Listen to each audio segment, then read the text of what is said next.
ఈరోజు దేవుడు మనకిచ్చినటువంటి మంచి సమయంలో ప్రతివారం మరి లేఖనాల పరిశోధన తరగతుల్లో ఒక కొత్త పాఠాన్ని మనం ఆలోచిస్తున్నాం. మరి ఎంబీటీఎస్లో సెకండ్ ఇయర్లో ప్రవేశపెట్టబడిన మన సిలబస్లో చేర్చుకున్న పాఠాలలో ఒక పాఠమైనటువంటి దేవుడు త్రిత్వమా ఏకత్వమా అనే పాఠాన్ని ఈరోజు మనం ఆలోచిద్దామండి. రాసుకోనండి. వచ్చిన బిడ్డలందరూ కూడా దేవుడు త్రిత్వమా ఏకత్వమా అనే పాఠాన్ని మరి దేవుడు ఇచ్చిన 66 పుస్తకాల నుంచి మనం ఆలోచిద్దామండి. దేవుడు త్రిత్వమా ఏకత్వమా, దేవుడు త్రిత్వమా ఏకత్వమా. నాటి నుంచి నేటి వరకు క్రైస్తవ సమాజానికి అర్థం కాని విషయాలలో ఇది ఒకటి అని చెప్పక తప్పదు. మన చేతుల్లోకి బైబిల్ వచ్చి 66 పుస్తకాలుగా దేవుడిచ్చి సుమారు 2000 సంవత్సరాలు అవుతున్నా ఈ 66 పుస్తకాలలో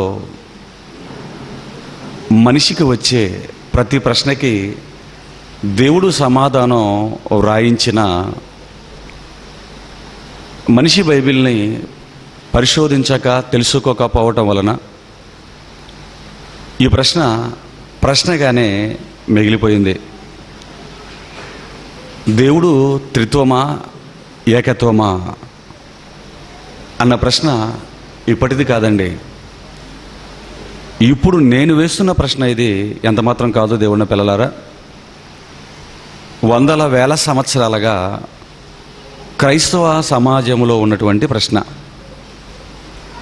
ఇది చిన్న ప్రశ్న కాదండి. దీని మీద క్రైస్తవ సమాజం 2 వర్గాలుగా విడిపోయింది. 2 వాదాలు బయలుదేరిపోయాయి. దేవుడు తండ్రి అయిన దేవుడు యేసు క్రీస్తు వారు పరిశుద్ధాత్ముడు ముగ్గురని వేరువేరుగా ఉన్నారని క్రైస్తవ సమాజంలో ఒక వర్గం చెబుతుంటే, మరి ఒక వర్గం తండ్రి కుమారుడు పరిశుద్ధాత్ముడు త్రియేక దేవుడని, ముగ్గురు ఒక్కడేనని, మొదట పాత నిబంధన కాలంలో యెహోవా దేవుడుగా ఉన్నాడని, ఆయనే శరీరాన్ని ధరించి యేసుక్రీస్తు ప్రభువుగా ఈ లోకానికి వచ్చి కొద్ది కాలం ఉండి ప్రాణం పెట్టి తిరిగి పరలోకానికి వెళ్ళి ఆయనే ఆకారం మార్చుకొని పరిశుద్ధాత్ముడుగా ఈ లోకానికి వచ్చాడు అని, ప్రస్తుతం ఈ లోకంలో ఉన్నాడు అని. కాబట్టి తండ్రి కుమారుడు, కుమారుడే తండ్రి, పరిశుద్ధాత్ముడు తండ్రి కుమార త్రియేక దేవా అనే ఒక పదానికి కూడా మరి జన్మనిచ్చారు. అంటే ఒక పదాన్ని కూడా కల్పించుకున్నారు. వారు వీరు అనే తేడా లేకుండా ఎక్కువ మంది ప్రార్థనలు చేసిన, ప్రసంగాలు చెబుతున్నా వాడే పదాలలో ఒక ఊతపదంగా ఇది మారిపోయింది. తండ్రి కుమార త్రియేక దేవా అంటుంటారు. తండ్రి కుమార పరిశుద్ధాత్మలు ముగ్గురు వేరువేరు అని ఒక వర్గం అంటే, ముగ్గురు ఒక్కడే త్రియేక దేవుడు అని మరొక వర్గం బలంగా వినిపిస్తున్నారు. దేవుని పిల్లలారా, ఇలా ఈ ఇరు వర్గాలు ఇద్దరు వారి వారి వాదనలను లేదా వారి వారి బోధనలను వారి వారి దగ్గరికి వస్తున్నటువంటి విశ్వాసులకు లేదా గుంపులకు చెప్పుకునే పనిలో ఉండిపోయారే తప్ప, ముగ్గురుగా ఉన్నారు అన్నవారు రెండవ వర్గం దగ్గరికి కానివ్వండి, ముగ్గురు ఒక్కడే త్రియేక దేవుడు అని చెప్పేవారు మొదటి వర్గం దగ్గరికి కానివ్వండి వెళ్ళి ఒకరికి ఒకరు ఆలోచించలేకపోయారు. ఈ ఇరువురు కలిసి బైబిల్ దగ్గరికి రాలేకపోయారు. ఏకాభిప్రాయానికి మరి రాలేకపోయారు. ఒకే అభిప్రాయంలో నిలబడలేకపోయారు అని ప్రపంచ క్రైస్తవ బోధలు ఈ టాపిక్ మీద మనం వింటున్నప్పుడు ఈజీగా మనం చెప్పగలం.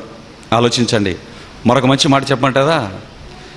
ఈ పాఠాన్ని లేదా ఈ అంశాన్ని వింటున్న మీరు కూడా ఈ రెండు వర్గాలలో లేదా ఈ రెండు వాదనలలో ఏదో ఒక వర్గంలో ఖచ్చితంగా ఉండి ఉంటారు.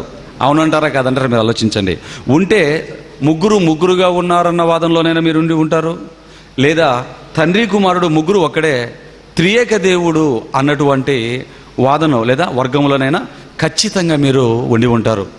దేవుని పిల్లలారా, అందుకేనండి క్రైస్తవ సమాజంలో చిక్కు ప్రశ్నగా ఉన్న దీనిని మనం విభజించుదాం. దీని ఖచ్చితమైన సమాధానాన్ని బైబిల్ నుంచి మనం తీసుకున్నాం. మరి చెబుతున్నటువంటి మాటల్ని కూడా వింటున్న మీరు, నేను చెబుతున్న దీన్ని కూడా ఒకేసారి విన్న తర్వాత వెంటనే దీన్ని నమ్మకుండా, వెంటనే ఒక అభిప్రాయానికి రాకుండా, దేవుడిచ్చిన 66 పుస్తకాలను చేతుల్లో పట్టుకొని ఉన్నారు కనుక లేఖనాల వెలుగులో ఎంతవరకు నేను చెబుతున్నది వాస్తవమో మీరు ఆలోచించాలి. దేవుని పిల్లలారా, మరి ఈ రెండు వర్గాలు ఒకరికి ఒకరుగా మరి రెండు బాటలుగా ఉండిపోయారు తప్ప ఎందుకు బైబిల్ దగ్గరికి వీళ్ళు రాలేకపోయారు, ఎందుకు బైబిల్ దగ్గరికి రాలేదు అని మనం ఆలోచిస్తే, బోధ విషయంలో దేవుడు ఏ జాగ్రత్తనైతే తీసుకురమన్నాడో, దేవుడిచ్చినటువంటి బోధ విషయంలో దేవుడు ఏ జాగ్రత్తనైతే తీసుకురమన్నాడో ఆ జాగ్రత్తను క్రైస్తవులు తీసుకోకపోవటం లేదా అది అర్థము కాకపోవటం అని చెప్పచ్చు. ఇంతకీ దేవుడు బోధ విషయంలో తీసుకునమన్న జాగ్రత్త ఏంటి? బోధ విషయంలో దేవుడు తీసుకునమని చెప్పిన జాగ్రత్త ఏంటి? బైబిల్ని మనం చూడగలిగితే పేతురు రాసిన మొదటి పత్రిక 2వ అధ్యాయం 15వ వచనాన్ని దయచేసి మీ బైబిల్ విప్పి మీరు చూడండి. అపోస్తులైన పేతురు గారు రాసిన మొదటి పత్రిక 2వ అధ్యాయం 15వ వచనాన్ని మీరు చూడగలిగితే బోధ విషయంలో దేవుడు ఏ జాగ్రత్తను తీసుకున్నామని చెప్తున్నాడో అక్కడ మనకు అర్థమవుతుంది. చూడండి, చదవండి ఎవరైనా. ఏలయనగా మీరిట్లు యుక్త ప్రవక్తన గలవారై అజ్ఞానముగా మాటలాడు మూర్ఖుల నోరు ముయుట దేవుని చిత్తము అన్నాడు. చూడండి, మీరిట్లు యుక్త ప్రవర్తన గలవారే అజ్ఞానముగా మాటలాడు మూర్ఖుల నోరు మోయుట దేవుని చిత్తం అన్నాడు. దేవుని పిల్లలారా, జ్ఞానం అంటే వాక్యం అండి. జ్ఞానం అనగా వాక్యం.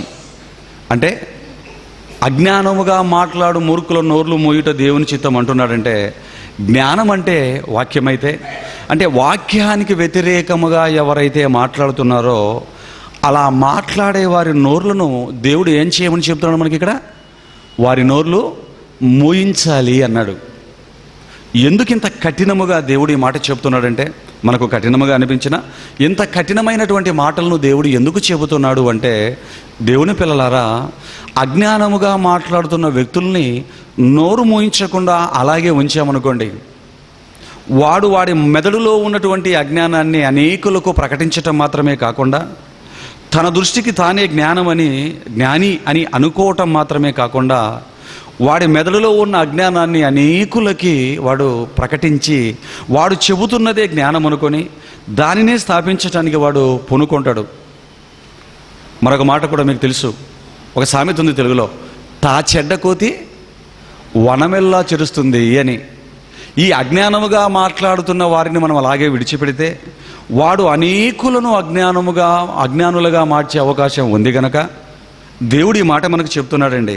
ఎందుకంటే అజ్ఞానముగా మాట్లాడే మూర్ఖుల బోధని లేదా వారి వాదనని, బైబిల్కు వ్యతిరేక వాక్య విరోధమైన బైబిల్కు వ్యతిరేకమైనటువంటి వాదాన్ని లేదా బోధని మనం అలాగే ఉంచామనుకోండి, అది మొక్కై ఉన్నప్పుడే పీకివేయాలండి.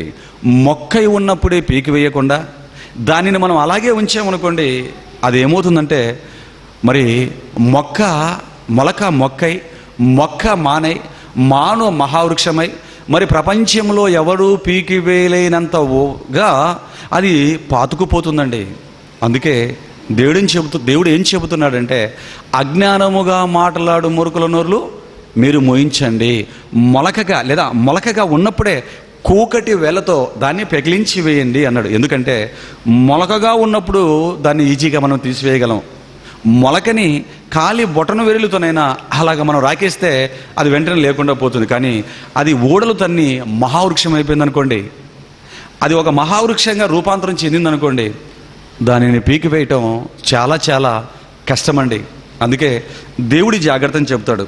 కానీ దురదృష్టం ఏంటంటే బోధ విషయంలో దేవుడు తీసుకొనమన్న ఈ జాగ్రత్తని క్రైస్తవ సమాజంలో మొదటి శతాబ్దం తర్వాత, ప్రారంభ క్రైస్తవుల తర్వాత మొదటి శతాబ్దం తర్వాత వచ్చిన మరి బోధకులు తీసుకోకపోవటం వలన ఈరోజు క్రైస్తవ సమాజంలో భిన్నాభిప్రాయాలు అనేవి బయలుదేరిపోయాయి.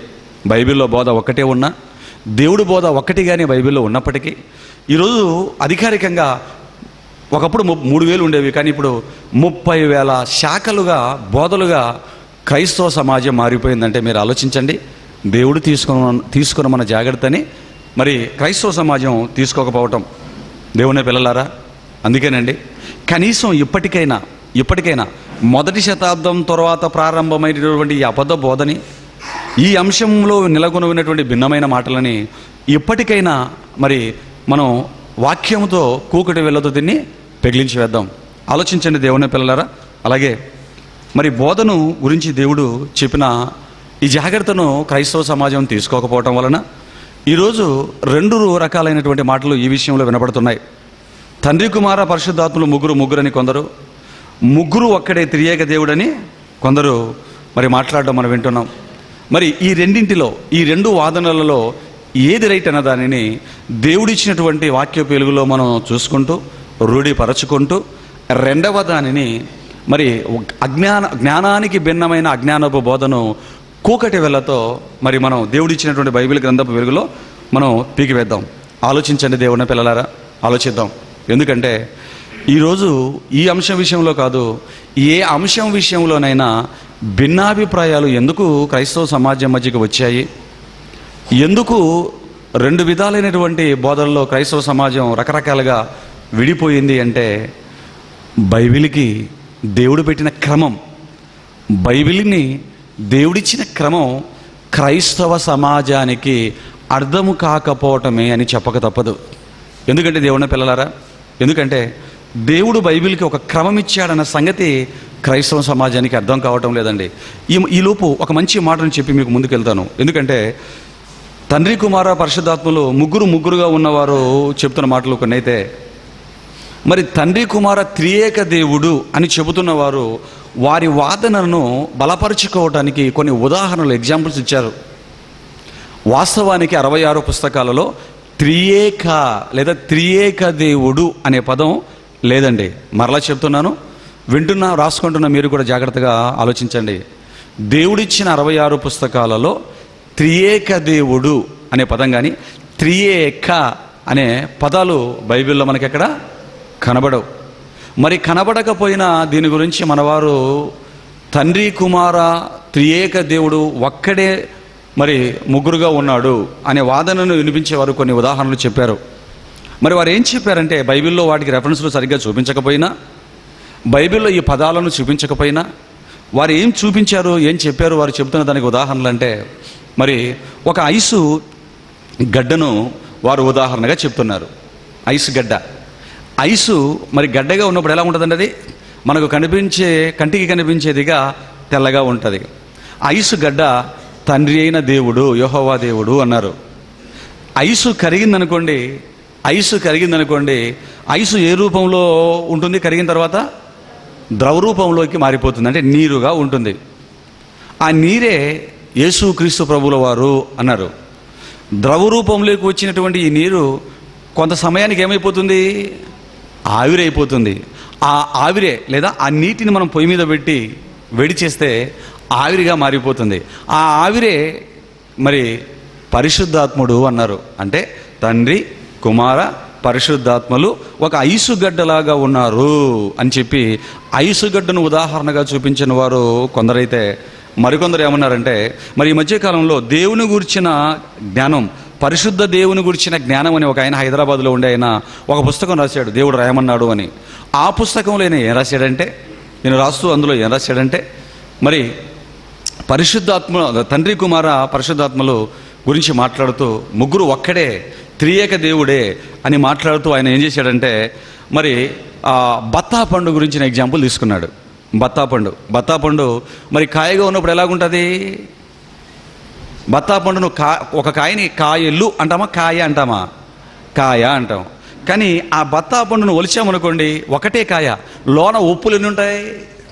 సుమారు 10 నుంచి 12 వరకు ఉప్పులు ఉంటాయి కనుక, మరి కాయ ఒక్కటే కానీ అందులో ఉప్పులు 10, 12 ఉంటాయి కనుక దేవుడు కూడా త్రియేక దేవుడు. దేవుడు ఒక్కడైనప్పటికీ ఆయనను విభజించితే ఎంతమందిగా మారిపోయారు? బత్తాకాయ ఎలాగైతే 12 తొనలుగా మారిపోతుందో దేవుడు కూడా 3 వ్యక్తులుగా మారిపోతారు అని చెప్పారు. ఎంతవరకు సబబో మీరు ఆలోచించండి. మరికొందరు మరొక ఉదాహరణ చెప్పారు. ఆ ఉదాహరణ ఏంటంటే, దేవుడు ఒక కొబ్బరికాయ లాంటి వాడు అన్నారు. కొబ్బరికాయ అంటే, కొబ్బరికాయ ఏంటేంటి? పైన కొబ్బరికాయ ఎలాగుంటుంది? ఒక రంగులో ఆకారంలో ఉంటుంది. దాన్ని పగలగొడితే లోన తెల్లటి కొబ్బరి ఉంటుంది, దాని మధ్యలో నీళ్లు ఉంటాయి. అంటే దేవుడు ఒక కాయ లాంటి వాడైతే, దేవుడు ఒక కొబ్బరికాయ లాంటి వాడు, పైనటువంటి ఆ గట్టి చిప్ప లాంటిది తండ్రి అయితే, లోనున్న కొబ్బరి లాంటి వాడు యేసుక్రీస్తు వారు. అందులో ఉన్న నీరెవరు? పరిశుద్ధాత్ముడు. ఇది 3 భాగాలుగా ఉన్న ఒకే కొబ్బరికాయ అని ఏకవచనం వాడతాం కాబట్టి, ఒక్కడగా ఉన్నటువంటి ముగ్గురైన త్రియేకుడే దేవుడు అని. ఇలా ఐసుగడ్డల గురించిన ఉదాహరణలు, బత్తాకాయ గురించిన ఉదాహరణలు కొందరు, కొబ్బరికాయ గురించిన ఉదాహరణలు కొందరు, రకరకాలుగా తండ్రి కుమార త్రియేక దేవుడు అన్నటువంటి మాటకి రకరకాలైనటువంటి ఉదాహరణలు చెప్పిన వారు మరి చాలామంది ఉన్నారు. దేవుని పిల్లలారా, మంచిది. మనందరం కూడా ఈ మాటలు వింటూ ఉన్నాం కూడా. మరి ఇవన్నీ కూడా ఎంతవరకు వాస్తవం? అసలు తండ్రి కుమారుడు ముగ్గురుగా ఉన్నారా? ఒక్కడే ముగ్గురుగా అవతారాలు మార్చి భూమి మీదకి వచ్చాడా అన్నది అర్థం కాకపోవటానికి కారణం ఏంటంటే, మొదట నేను మీకు పరిచయం చేసినట్లుగా బైబిల్కు దేవుడు పెట్టిన క్రమం, దేవుడు బైబిల్కి ఇచ్చిన క్రమం క్రైస్తవ సమాజానికి అర్థము కాకపోవటమేనని చెప్పక తప్పదు. ఎందుకంటే బైబిల్ని దేవుడు ఒక క్రమ పద్ధతిలో రాయించాడు, తన వాక్యాన్ని ఒక క్రమ పద్ధతిలో ఇచ్చాడు, తన వాక్యానికి ఒక క్రమాన్ని దేవుడు పెట్టాడన్న సత్యం ఈరోజు మనకు తెలియాలి. ఎందుకంటే చాలామంది క్రైస్తవ బోధకులకు, క్రైస్తవ బిడ్డలకు, ప్రపంచ క్రైస్తవులకు తెలియకపోవటం వలన ఈ విషయం, దేవుడు బైబిల్కి ఒక క్రమాన్ని పెట్టాడన్న సంగతి తెలియకపోవటం వలన, ఎవరిష్టం వచ్చినట్లుగా వారు బైబిల్ని చదవటం వలన ఈరోజు ఈ భిన్నమైనటువంటి అభిప్రాయాలు వచ్చాయి. మంచిది దేవుని పిల్లలారా, ఇంతకు దేవుడు బైబిల్కు క్రమాన్ని ఇచ్చాడా? దేవుడు క్రమాన్ని ఇచ్చాడా? ఆ క్రమంలో చదివితేనే బైబిల్ అర్థమవుతుందా? బైబిల్లో ఉన్నటువంటి ఏ అంశం గురించి మనకు తెలియాలి అన్నా దేవుడు చెప్పిన ఈ క్రమంలో చదవాలంటారా? ఆలోచిద్దాం. ఎందుకంటే మనం మాట్లాడుతున్న ప్రతి మాటకు దేవుడు బైబిల్కి ఒక క్రమాన్ని ఇచ్చాడని, ఒక పద్ధతిని దేవుడు పెట్టాడన్న సంగతి దేవుని పిల్లలారా మరి మీకు నేను చెప్తున్నాను కదండి. మరి దీనిని నేను ఎక్కడ చూపించాలి? బైబిల్లో చూపించాలి. దేవుని వర్లారా, వాక్యానికి ఒక క్రమం ఉంది. దేవుడు క్రమమైన వాడండి. దేవుడు ఒక పద్ధతైన వాడండి. ఆయన ఏది చేసినా ఒక క్రమాన్ని బట్టే ఆయన చేస్తాడు. ఆయనే కాదు, కాస్త మనసు పెట్టి ఆలోచిస్తే మనము కూడా ఏది చేసినా ఒక క్రమ పద్ధతిలో చేసుకుంటూ వెళ్ళిపోతామా? ఎలా పడితే అలా వెళ్ళిపోతామా? ఆలోచించండి. అసలు మనం చాలాసార్లు గమనించాం, మనము చేస్తున్న అనేకమైన పనులన్నీ కూడా ఒక క్రమ పద్ధతిలో మనం చేసుకుంటూ వెళ్ళిపోతాం. దేవుడు క్రమమైన వాడు అనటానికి ప్రకృతిలో ఒక క్రమాన్ని పెట్టాడు. మనిషి కూడా ప్రతి విషయంలో ఒక క్రమాన్ని అనుసరిస్తాడు అనటానికి కూడా మన దైనందిన జీవితంలో మనం చేస్తున్న కార్యక్రమాలు మనం ఆలోచిస్తేనండి, మనం కూడా ఒక క్రమాన్ని లేదా ఒక క్రమ పద్ధతిని పాటించటం మనం గమనించగలం. మరి మనం తినే తిండి విషయంలో కానీ, కట్టే బట్ట విషయంలో కానీ, నడిపే వాహనాల విషయంలో కానీ, ఉపయోగించుకుంటున్న వస్తువుల విషయంలో కానీ మరి మనం ఒక క్రమాన్ని ఆలోచిస్తున్నామా? ఎటు పడితే అటు చేసుకుంటున్నామా అండి? ఎందుకంటే క్రమ పద్ధతిలో మనం వెళ్ళకపోతే దేనిని మనము చేయలేం. ఉదాహరణకి ఎందుకంటే దేవుడు చెప్పిన క్రమంలో మనం బైబిల్ని ఆలోచించకపోతే మనకు బైబిల్ ఓపెన్ అవ్వదు, బైబిల్ మనకు అర్థం కాదు, అపార్థమవుతుంది అని తెలియచేయడానికి ఒక మంచి ఎగ్జాంపుల్ మీకు చెప్తాను, మీరు ఆలోచించండి. ఎందుకంటే మనిషి చేసుకున్న వస్తువులను కూడా వాడుకోవటానికి ఒక క్రమం ఉంటుందండి. ఉంటుందా ఉండదా మీరు ఆలోచించండి.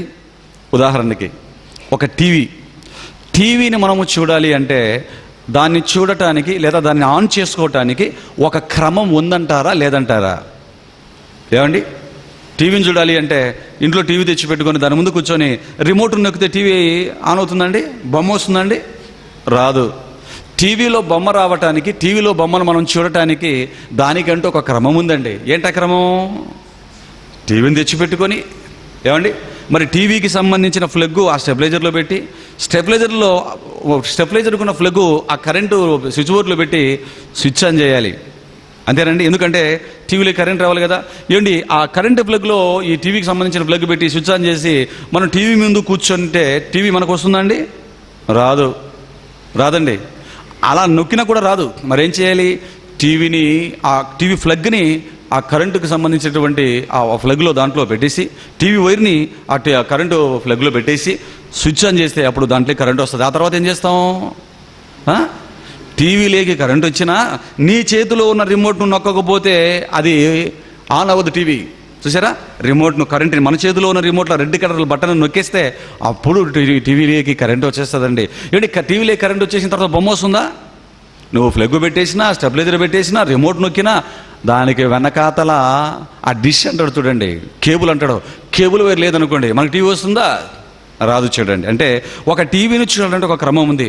దాన్ని ప్లగ్ని తీసుకెళ్ళి కరెంటు ప్లగ్లో పెట్టేసి ఆ వైర్ని, ఆ తర్వాత మన దగ్గర రిమోట్ ఆన్ చేసి దానికి ఆ డిష్ లేదా ఆ కేబుల్ కనెక్షన్ పెట్టుకొని ఆ తర్వాత టీవీ ముందు కూర్చొని రిమోట్ నొక్కితే అప్పుడు నీకు ఆట కావాలంటే ఆట వస్తుంది, పాట కావాలంటే పాట వస్తుందండి. అంటే టీవీని చూడడానికి ఒక క్రమం ఉందా? టీవీని చూడడానికి ఒక పద్ధతి ఉందా? ఒక పద్ధతి ఉంది అని మనకు అర్థమవుతుంది. ఎలా పడితే అలా నొక్కితే టీవీ బొమ్మ రాదండి. టీవీని చూడటానికి ఒక క్రమం మనకు అర్థమవుతుంది, మనం పాటిస్తున్నామని. అలాగే బైక్ ఉందండి, మనం వాడుకునే బైక్ ఉంది. బైకును ఎలా పడితే అలాగా మనం వాడుకుంటే అది రన్ అవుతుందండి. బైక్ నుంచోబెట్టి మరి కిక్కు కొట్టి మనం ఎక్సిలేటర్ తిప్పామనుకోండి బండి ఆన్ అవుతుందా? ఆన్ అవ్వదు. అసలు కిక్కుకు సౌండ్ కూడా రాదండి. కిక్కు కొట్టాలి అంటే మొదట ఏం చేయాలి? ఆ బైక్ ఉన్న తాళాలు తీయాలి. తాళాలు దానికి ఆన్ చేసి ఆ తర్వాత కిక్కు కొట్టి ఎక్సిలేటర్ తిప్పితే బండి ముందుకు వెళ్తుందా? తాళాలు ఆన్ చేసి, బాగా వినండి మీరు, చెప్పాలి మరి. తాళాలు ఆన్ చేసి కిక్కు కొట్టి స్టార్ట్ చేసి ఎక్సిలేటర్ తిప్పితే బండి ముందుకు వెళుతుందా? వెళ్ళదా? వెళ్ళదా? ఎందుకు వెళ్ళదు? గేర్ వేసుకోవాలి. ఈ లోపు స్టాండ్ తీసుకోవాలి. స్టాండ్ తీసుకొని గేరు వేసి ఎక్సిలేటర్ తిప్పితే వెళ్తుందండి? గేర్ వేసి ఎక్సిలేటర్ తిప్పితే బండి ముందుకు వెళ్తుందా? లేదు. జాగ్రత్తగా ఎక్సిలేటర్ స్లోగా, ఆ క్లచ్ స్లోగా వదులుతూ ఆ ఎక్సిలేటర్ ఆన్ చేసుకొని గేర్లు మార్చుకుంటే అప్పుడు రొయ్యను దూసుకుపోతుంది. అంటే బండిని డ్రైవ్ చేయడానికి ఒక క్రమం ఉందా? తాళాలు ఆన్ చేసి కిక్కు కొట్టి గేరు మార్చి క్లచ్ స్లోగా వదులుతూ ఎక్సిలేటర్ అలాగా తిప్పేస్తే అప్పుడు కదండి బండి వెళ్తుంది ముందుకి. అంటే బండిని నడపడానికి, బైకును నడపడానికి కూడా ఒక క్రమం ఉంది. టీవీని చూడడానికి ఒక క్రమం ఉంది, బైకు నడపడానికి ఒక క్రమం ఉంది. దేవుని పిల్లలారా, మరి మనం తినే పళ్ళకు కాయలు కూడా క్రమం ఉందంటారా? తినే తిండి విషయంలో క్రమం ఉందంటారండి? ఉందండి. ఏంట క్రమం? యాపిల్ పండు కానివ్వండి, జామ పండు కానివ్వండి, మనం తినాలి అనుకోండి, ఎలా తింటాం దాన్ని? ఎలా తింటామండి దాన్ని? కత్తితో కోసుకొని ముక్కలుగా చేసుకొని అనేది తింటాం. కత్తి ఇలాంటివి లేనప్పుడు కాయ దొరకగానే కడుక్కొని దాన్ని ఏం చేస్తాం? నోటితో మన పళ్ళతో అలా కొరిగానే తింటాం. అంతేనా? యాపిల్ పండు అయినా, జామ పండు అయినా, ఇలాంటి కొన్ని పళ్ళని మనం అలాగే డైరెక్ట్గా నోటితో కొరికి తినచ్చండి. మరి యాపిల్ పండును, జామ పండును, మరి మొదలైన పళ్ళను మేము ఈ పళ్ళతో కొరికి తినేస్తున్నామని బొప్పాస్కాయ కూడా ఒకటి ఉంది, పాపాయ అంటాడు. బొప్పాయికాయను కూడా తీసుకొని పళ్ళతో నోరుతో కొరికి తిన్నావనుకో నీ మూతి వాచిపోతుంది. వాచిపోతుందా? పెదాలు వాచిపోతాయి, మూతి ఇంతలాగా వచ్చేస్తుంది. ఆలోచించండి. మరి పళ్ళే కదా, కాయలే కదా, మరి ఇలాగేంటి? మరి తింటే ఇలాగైపోయింది ఏంటి అంటే, పండు విషయంలో కూడా ఒక్కొక్క పండును తినడానికి ఒక్కొక్క క్రమం ఉంది. యాపిల్ పండు, జామ పండు నోటితో కొరికి తినేసాను కదని చెప్పి నువ్వు బొప్పాస్కాయను కొరికేస్తే అవ్వదు కదా. మరి దానికి ఒక క్రమం ఉంది.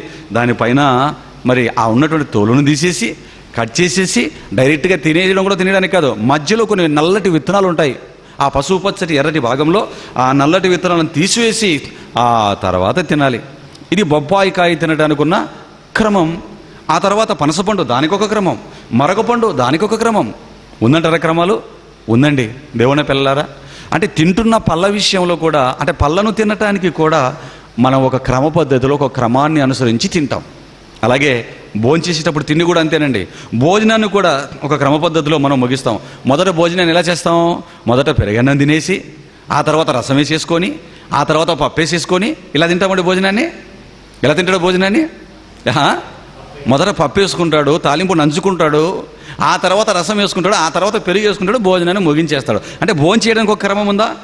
పండు తినడానికి ఒక క్రమం, టీవీ చూడడానికి ఒక క్రమం, బైక్ తోలడానికి ఒక క్రమం, భోజనం చేయడానికి ఒక క్రమం, చివరికి కట్టుకునే బట్టల విషయంలో క్రమం ఉందా లేదా? షూట్ వేసుకోవడానికి ఒక క్రమం, పంచకట్టు కట్టుకోవడానికి ఒక క్రమం, వేసుకునే బట్టల్లో కూడా ఒక క్రమాన్ని మనం పాటిస్తాం. అంతేకాదు దేవుని పిల్లలారా, మనము చేస్తున్న ఏ పనైనా మీరు ఆలోచించండి, ఒక క్రమ పద్ధతిలో చేస్తాం. ఇల్లు కట్టాలనుకోండి, మొదట గోడలు, ఆ తర్వాత ఫిల్లర్స్, రంగులు ఇలా కొడతామా? ఒక క్రమాన్ని పాటిస్తామా? ఏమండి, ఎటు పడితే ఎటు కడతావు? ఒక క్రమాన్ని పాటిస్తామా? మొదట పునాది వేస్తావు, పునాది తర్వాత ఫిల్లర్స్ చేస్తావు, ఆ తర్వాత గోడలు కడతావు, ఆ తర్వాత ఎన్నో రూములు కట్టుకుంటావు, ప్లాస్టింగ్ చేసుకుంటావు, రంగు వేసుకుంటావు, వైరింగ్ చేసేసుకుంటావు. దీనికి ఒక క్రమాన్ని ఫాలో అవుతావు. అవునంటారు కదంటారు? మీరు ఆలోచించాలి. ఇల్లు కట్టాలంటే ఒక క్రమం, చివరికి మనకు పుట్టిన బిడ్డను స్కూల్లో జాయిన్ చేయాలన్నా ఒక క్రమం కదండి, ఒక క్రమాన్ని పాటిస్తాం కదండి. తీసుకెళ్ళిపోయి హై స్కూల్లో జాయిన్ చేయగలుగుతామా? తీసుకెళ్ళిపోయి డైరెక్ట్ వాడిని యూనివర్సిటీలోకి వెళ్ళి జాయిన్ చేసుకుంటారా? వాడిని చదివించడానికి కూడా ఒక క్రమం. తీసుకెళ్ళిపోయి 0 క్లాస్లో వేసేస్తారు. అక్కడ ఎల్కేజీ అంటాడు, యూకేజీ అంటాడు, 1వ క్లాస్ అంటాడు. ఒక క్రమంగా చదువుకుంటూ వస్తాడు. ఆ టీచర్ అమ్మ కూడా స్కూల్లో ఆ టీచర్లు కూడా నేర్పేటప్పుడు ఒక క్రమ పద్ధతిలో వాడికి చదువు నేర్పుతుందండి. దేవుని పిల్లలారా, ఇలా మనం ఆలోచించుకుంటూ పోతే మనిషి వాడుకుంటున్నా, మనిషి తింటున్నా, మనిషి ఉపయోగిస్తున్నా ప్రతి దాని విషయంలో, వాడు చదివినా, ఇల్లు కట్టినా, తిన్నా, తొడిగినా, నడిచినా ప్రతి విషయంలో ఒక క్రమాన్ని మనిషి పాటించడం అనేది మనం చూస్తున్నాం. ఆలోచించండి. అంటే మనిషికే ఇంత క్రమం ఉంటే, మనిషిగా పుట్టినందుకు నీవే ఇంత క్రమాన్ని ఫాలో అయితే ప్రతి విషయంలో, మరి దేవుడికంటూ ఒక క్రమం ఉండదా? దేవుడు మనకంటే ఉన్నతుడా? మనకంటే లీస్ట్లో ఉన్నవాడా? మనకంటే మనం ఊహించినంత ఉన్నతమైన వాడు, ఒక రూల్స్ అండ్ రెగ్యులేషన్స్ కలిగిన వాడు, ఒక క్రమాన్ని అనుసరించేవాడు. మరి ఇన్నిటి విషయంలో దేవుడు క్రమమైన వాడు అనడానికి మరొక మంచి మాట చెప్పమంటారా? ఈ సృష్టిని చూడండి. ఈ సృష్టి ఎలా పడితే అలాగుంటుందో ఒక క్రమ పద్ధతిలో తిరుగుతుందా? ఏమండి, ఎలా పడితే అలా క్రమ పద్ధతిలోనా? రోజుకి ఎన్ని గంటలు? 24 గంటలు. ఒక చీకటి, ఒక పగలు. భూమి తన చుట్టూ తాను తిరగడానికి బట్టే కాలం. ఆలోచించండి దేవుని పిల్లలారా. అలాగే ఈ ఋతువులు ఎండాకాలం అని, ఆ తర్వాత వచ్చేసి మరి వర్షాకాలం అని, తర్వాత చలికాలం అని, చలికాలం అయిపోయిన తర్వాత మళ్ళీ ఏ కాలం వస్తుంది? మళ్ళీ చలికాలం, ఆ తర్వాత మళ్ళీ చలికాలం, ఆ తర్వాత మళ్ళీ చలికాలం. ఇలాగొస్తుందండి. ఎండాకాలం తర్వాత వర్షాకాలం, వర్షాకాలం కల చలికాలం, చలికాలం తర్వాత మళ్ళీ ఎండాకాలం, వర్షాకాలం. ఒక క్రమ పద్ధతిలో వస్తుందా? తూర్పున సూర్యుడు ఉదయిస్తాడు, పడమటన అస్తమిస్తాడు, మరలా తూర్పుకు వస్తాడు, మరలా పడమట. ఈ క్రమం ఎప్పుడైనా తప్పాడు దేవుడు? అంటే దేవుడు ఒక క్రమమైన వాడు, ఒక పద్ధతి కలిగిన వాడు అనటానికి పెద్ద ఎగ్జాంపుల్ ఈ ప్రకృతి. ఈ ప్రకృతి దేవుడు క్రమమైన వాడు అనడానికి ఒక పెద్ద ఎగ్జాంపుల్ అండి. దేవుని పిల్లలారా, వాడుకుంటే అరిగిపోయే కొద్ది కాలం ఉండే ఈ సృష్టినే ఎంత క్రమముగా దేవుడు చేసినప్పుడు, ఒక క్రమాన్ని పాటించినప్పుడు నిత్యము ఉండే భూమి ఆకాశాలు గతిస్తాయి, కానీ నా మాటలు ఎన్నటికీ గతించవు, స్థిరముగా ఉంటాయని ఎల్లప్పుడూ ఉండే స్థిరమైన వాక్య విషయంలో దేవుడు ఒక క్రమాన్ని పాటించడా? దీనికంటూ ఒక క్రమాన్ని పెట్టి ఉండడా? ఖచ్చితంగా 100% దేవుడు బైబిల్కి క్రమాన్ని పెట్టాడు. ఆ క్రమం తెలుసుకోలేకపోయారు క్రైస్తవులు చాలామంది. ఆ క్రమం అర్థం కాలేదు బోధించే బోధకులకు. అందుకే ఎలా పడితే అలాగండి. అందుకేనండి ఈ యొక్క విషయాలు దేవుడు ముగ్గురని, తండ్రి కుమార త్రియేక దేవుడు ముగ్గురు ఒక్కడేనని ఈ రకరకాలైన బోధలు రావటానికి మరి కారణం ఏంటంటే, భిన్నాభిప్రాయాలు ఉండటానికి కారణం ఏంటంటే, బైబిల్కు దేవుడు పెట్టిన క్రమం మనిషికి అర్థం కాకపోవటమే. దేవుని పిల్లలారా, మరి ఇన్ని ఆలోచించాం. మరి నిజంగా వాక్యానికి దేవుడు క్రమం పెట్టాడా? బైబిల్కి ఒక క్రమం పెట్టాడా? వాక్యానికి ఒక క్రమాన్ని ఇచ్చాడంటారా? ఇచ్చాడో లేదో. ఎందుకంటే ఇచ్చాడో లేదో నా మాటలు కాదు, బైబిల్ నుంచే మనం చూద్దాం. చూడండి, దేవుడు వాక్యానికి ఒక క్రమాన్ని పెట్టాడో లేదో తెలియచేసే మంచి మాటలు చూడండి. గలతీయులకు రాసిన పత్రిక 2వ అధ్యాయం 14వ వచనాన్ని చూడండి. దేవుని పిల్లలారా, దేవుడు వాక్యానికి పెట్టినటువంటి క్రమం. గలతీయులకు రాసిన పత్రిక 2వ అధ్యాయం 14వ వచనాన్ని చూడండి. గలతీ పత్రిక 2వ అధ్యాయం 14వ వచనం, వారు సువార్త సత్యము చొప్పున క్రమముగా నడుచుకొనకపోవుట నేను చూచినప్పుడు అందరి ఎదుట కేఫాతో నేను చెప్పినది ఏమనగా, చలన. ఈ వాక్య భాగాన్ని మనం జాగ్రత్తగా మనం ఆలోచించినట్లయితే, పరిశుద్ధాత్మ ప్రేరణతో అపోస్తలుడైన పౌలు గారు రాస్తూ ఏమంటున్నాడు అంటే, వారు సువార్త సత్యము చొప్పున క్రమముగా నడుచుకొనకపోవట నేను చూడగా అన్నాడు. చూడండి, క్రమముగా సువార్త సత్యము చొప్పున క్రమముగా నడుచుకొనకపోవట నేను చూడగా అన్నాడు. సువార్త సత్యం అన్నాడు. అంటే సత్యానికి, సువార్తకు ఒక క్రమం ఉంది అన్నాడు. ఇంతకు సత్యం అంటే ఏంటి? సత్యం అంటే ఏంటండి? ఎందుకంటే సత్యం అంటే ఏంటో బైబిల్లో ఉన్న పదానికి మనం అర్థం చెప్పాలా, బైబిల్లో ఉన్న పదానికి బైబిల్లోనే అర్థం చూసుకోవాలా? ఎందుకంటే సత్యం అనగానే అసత్యం కానిది, అబద్ధం కానిది, నిజమైనది అని మనం నోటితో ఇష్టం వచ్చినట్లుగా మనం మాట్లాడకూడదండి. ఆలోచించండి దేవుని పిల్లలారా. ఇందుకు సత్యం అంటే ఏంటి? మరలా బైబిల్లోనే ఆ పదానికి అర్థాన్ని చూడాలి. ఎందుకంటే మనం దీన్ని విభజించి ముందుకు వెళ్ళకపోతే దానికి ఎన్నెన్నో మరి ఆ లింకులు తగిలించి పక్కదారి పట్టించే అవకాశం ఉంది కనుక ఖచ్చితంగా అసలు సత్యం అంటే ఏంటో మనం చూద్దాం. ఎందుకంటే సువార్త సత్యం చొప్పున క్రమముగా అన్నాడు. సత్యానికి ఒక క్రమం ఉంది అంటున్నాడు. ఇందుకు సత్యం అంటే ఏంటి? యోహాను సువార్త 17వ అధ్యాయం 17వ వచనం. మీరు చెప్పింది కరెక్టే. సత్యం అంటే మీరు చెప్పిన మాట కరెక్టే. యోహాను సువార్త 17వ అధ్యాయం 17వ వచనాన్ని దయచేసి అందరూ కూడా బైబిల్ విప్పి చూడండి. యోహాను సువార్త 17వ అధ్యాయం 17వ వచనం. చదువునానా? సత్యమందు వారిని ప్రతిష్ఠ చేయుము, నీ వాక్యమే సత్యము అన్నాడు. చూడండి, అంటే సత్యం అంటే ఏమని చెప్తున్నాడు దేవుడు అర్థం? సత్యం అంటే వాక్యం అన్నాడు. ఇప్పుడు పౌలు గారు రాస్తున్న మాట దగ్గరికి మనం వెళ్ళిపోతే అక్కడేమంటున్నాడు? వారు సువార్త సత్యము చొప్పున క్రమముగా నడుచుకొనకపోవట నేను చూడగా. అంటే సత్యం అంటే వాక్యం అని మనకు అర్థమైంది. సువార్త సత్యము అంటే వాక్యం. అంటే వాక్యానికి ఏముందంటున్నాడు? క్రమం ఉంది అంటున్నాడు.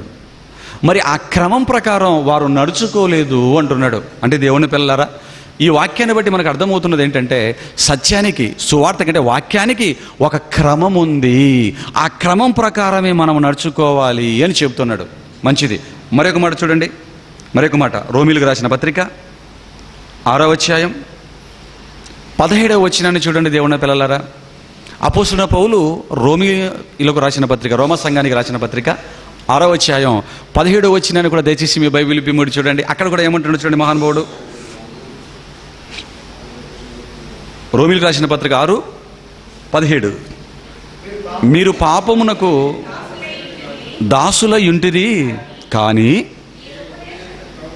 ఏ ఉపదేశ క్రమమునకు మీరు అప్పగింపబడితిరో దానిని హృదయపూర్వకముగా లోబడిన వారై అన్నాడండి. దానికి హృదయపూర్వకముగా లోబడిన వారై అన్నాడు. ఇందుకు ఈ మాటను కూడా, ఈ వాక్యాన్ని కూడా మనం ఆలోచించినట్లయితే, మీరు పాపమునకు దాసులయుంటిరి కానీ ఏ ఉపదేశ క్రమమునకు, ఉపదేశ క్రమమునకు అన్నాడు. చూడండి, సువార్త, సత్యం, వాక్యం, ఉపదేశం ఏదన్నా దేవుడిచ్చినటువంటి 66 పుస్తకాలండి. దేవుడిచ్చిన వాక్యం అండి. ఉపదేశము, సువార్త అంటే దేవుని వాక్యం. దేవుని పిల్లలారా, అంటే ఉపదేశానికి ఏముందని చెప్తున్నాడు ఇక్కడ? ఉపదేశానికి ఏముందని చెప్తున్నాడండి ఇక్కడ? ఉపదేశ క్రమం. అంటే ఉపదేశానికి, తన వాక్యానికి ఒక క్రమము ఉంది అని చెబుతున్నాడు. చూడండి, దానికి మీరు హృదయపూర్వకంగా లోబడాలి, మామూలుగా కాదు. ఆ ఉపదేశానుకున్న క్రమాన్ని మీరు చూసుకోవాలి, ఆ క్రమానికి మీరు లోబడాలి అంటున్నాడండి అపోస్తలుడైన పౌలు గారు. మరొక మాట, అపోస్తలుడైన పౌలు గారు తిమోతికి రాసిన 2వ పత్రిక 2వ అధ్యాయం 5వ వచనాన్ని కూడా మీరు చూడండి. అపోస్తలుడైన పౌలు తిమోతికి రాసిన 2వ పత్రిక 2వ అధ్యాయం 5వ వచనాన్ని కూడా మీరు చూడండి దేవుని పిల్లలారా. అక్కడ కూడా ఏమన్నాడు? పౌలు తిమోతికి రాసిన 2వ పత్రిక 2వ అధ్యాయం 5వ వచనం అండి. మరియు జట్టి అయిన వాడు పోరాడునప్పుడు నియము ప్రకారము పోరాడకుంటే వానికి కిరీటము దొరకదు అన్నాడు. మంచి లసైన మాటను పౌలు గారు ఇక్కడ చెప్తున్నారండి. జట్టి అయిన వాడు పోరాడునప్పుడు నియమము ప్రకారము వాడు పోరాడకుంటే వాడికి కిరీటం దొరకదు అన్నాడు. జట్టి అంటే ఛాంపియన్ అండి. జట్టి ఎవరంటే యుద్ధ యోధుడు, ఛాంపియన్ అంటారు. అంటే క్రైస్తవుడవుగా, ఒక జట్టివిగా, ఒక ఛాంపియన్గా, యోధుడవుగా నీవు పోరాడునప్పుడు నియమం ప్రకారము పోరాడకుంటే నీకు కిరీటం ఉండదు అన్నాడు. అంటే దేవుని పిల్లలారా, వాక్యానికి ఒక క్రమం, ఒక నియమం ఉంది అంటున్నాడు. నిజంగా మరి జట్టి అయిన వాడు పోరాడినప్పుడు నియమం ప్రకారం పోరాడకపోతే వాడికి నిజంగా కిరీటం దొరకదా? అంటే ఒక పోరాటం, అంటే యుద్ధాలు, రాజుల కాలంలో యుద్ధాలు చేసుకునేవారండి. యుద్ధాలు చేసుకునేటప్పుడు ఈ యోధులు, ఈ జట్టి అయిన వారు మరి ఎలా పడితే అలా పోరాడేవారా, ఒక క్రమ పద్ధతిలో పోరాడేవారా? యుద్ధరంగాన్ని మనం ఆలోచించినట్లయితే ఒక క్రమంలో పోరాడేవారండి. ఒక క్రమ పద్ధతిలో యుద్ధం చేసుకునేవారు, ఒక క్రమ పద్ధతిలో యుద్ధానికి వెళ్ళేవారు. మరి యుద్ధ సైన్యాన్ని కూడా ఒక క్రమ పద్ధతిలో పంక్తులుగా తీర్చేవారు. మరి యుద్ధ సైన్యాన్ని మనం ఆలోచించినట్లయితే రాజులు యుద్ధం చేసుకున్నప్పుడు యుద్ధ సైన్యాన్ని మనం ఆలోచిస్తే మొదట పదాతి దళం అంటాడు, కాళ్ళతో నడిచే దళం. ఆ తర్వాత ఏమంటాడు? గుర్రాలు, అశ్వదళం అంటాడు. ఆ తర్వాత గజదళం, ఏనుగులు. ఆ తర్వాత బాణాలు. ఇలా ఒక క్రమ పద్ధతిలో పదాతి దళమని, అశ్వదళమని, గజదళమని రకరకాలైనటువంటి పద్ధతిలో, రకరకాలు కాదు, ఒక క్రమ పద్ధతిలో, క్షమించండి, ఒక క్రమ పద్ధతిలో ఈ రకరకాలైన సైన్యాన్ని ఒక క్రమ పద్ధతిలో మరి పంక్తులుగా తీర్చి ఒక క్రమ పద్ధతి ప్రకారం యుద్ధం చేస్తుంటారండి. అందుకే పౌలు గారు కూడా అది మనసులో పెట్టుకొని మాట్లాడుతూ, ఇదిగో నువ్వు యోధుడవా, నువ్వు యుద్ధరంగంలో విజయాన్ని సొంతం చేసుకోవాలనుకుంటున్నావా, ఈ ఆత్మీయ పోరాటంలో జీవకిరీటాన్ని సొంతం చేసుకోవాలనుకుంటున్నావా, నీకు జీవకిరీటం దక్కాలి అంటే సత్యంలో నువ్వు ఉండాలి. సత్యం నీకు అర్థం కావాలంటే నీ యుద్ధం ఎలాగుండాలి? నియమం ప్రకారం ఉండాలి. అంటే వాక్యానికి ఏముందని చెప్తున్నాడు? ఒక నియమం ఉంది నాయన అన్నాడు. ఆ నియమం ప్రకారం నీవు ప్రవర్తిస్తేనే నీకు జీవకిరీటం అంటున్నాడు. ఆలోచించండి దేవుని పిల్లలారా. మరొక మంచి మాట చూడండి, ఫిలిప్పీయులకు రాసిన పత్రిక. ఏమండి, 1, 2, 3 చెప్పండి. 1, 2 అంటే ఎన్ని వచనాలు చెప్పాడండి దేవుడు. తానిచ్చిన వాక్యానికి ఒక క్రమం ఉందని ఎన్ని మాటల్లో చెప్పాడో మీరు చూడండి దేవుని పిల్లలారా. మరి ఎందుకు మనం తెలుసుకోలేకపోయాం? పరిశోధన లేకపోవటం వలన. ఫిలిప్పీయులకు రాసిన పత్రిక 3వ అధ్యాయం 16వ వచనాన్ని చూడండి. అపోస్తలుడైన పౌలు ఫిలిప్పీయులకు రాసిన పత్రిక 3వ అధ్యాయం 16వ వచనాన్ని చూడండి దేవుని పిల్లలారా.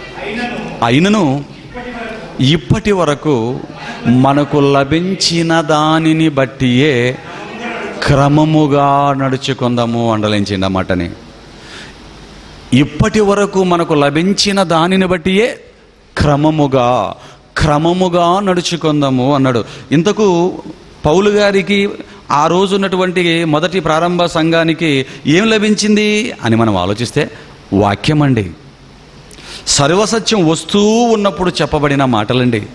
అప్పటికి క్రమక్రమంగా ఆజ్ఞ వెంబడి ఆజ్ఞ, సూత్రం వెంబడి సూత్రం, యెహోవా వాక్యం సంఘానికి వస్తూ ఉందండి కొత్త నిబంధన కాలంలో.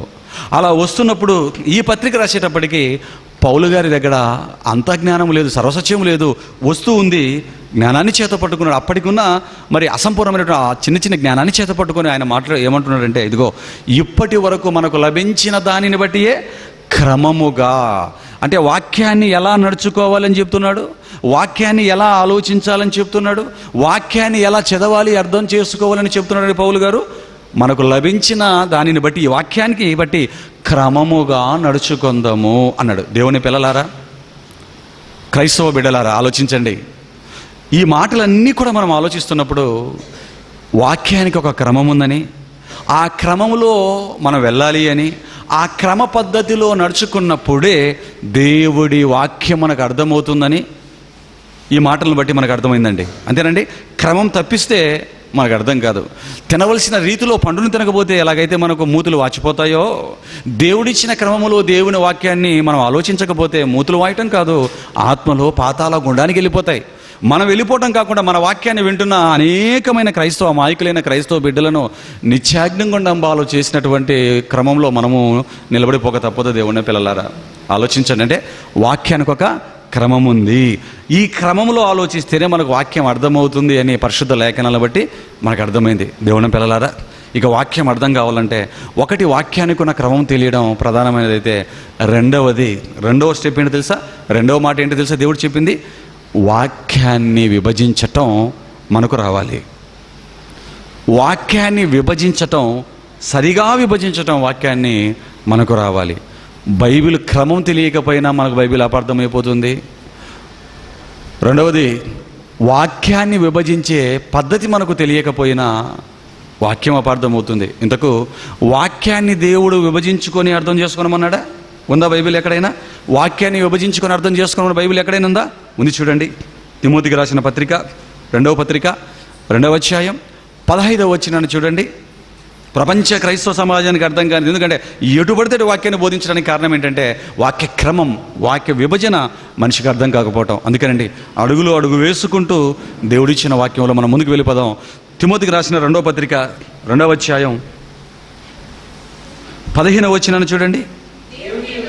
దేవుని ఎదుట యోగ్యునిగాను, సిగ్గుపడనక్కరలేని పనివానిగాను, సత్యవాక్యమును ఉపదేశించువానిగాను, నిన్ను నీవే దేవునికి కనపరచుకొనుటకు జాగ్రత్త పడు నాయనా అంటున్నాడు. చూడండి, పౌలు గారు రాస్తున్నటువంటి మాటలండి ఇవి, దేవుడి మాటలు.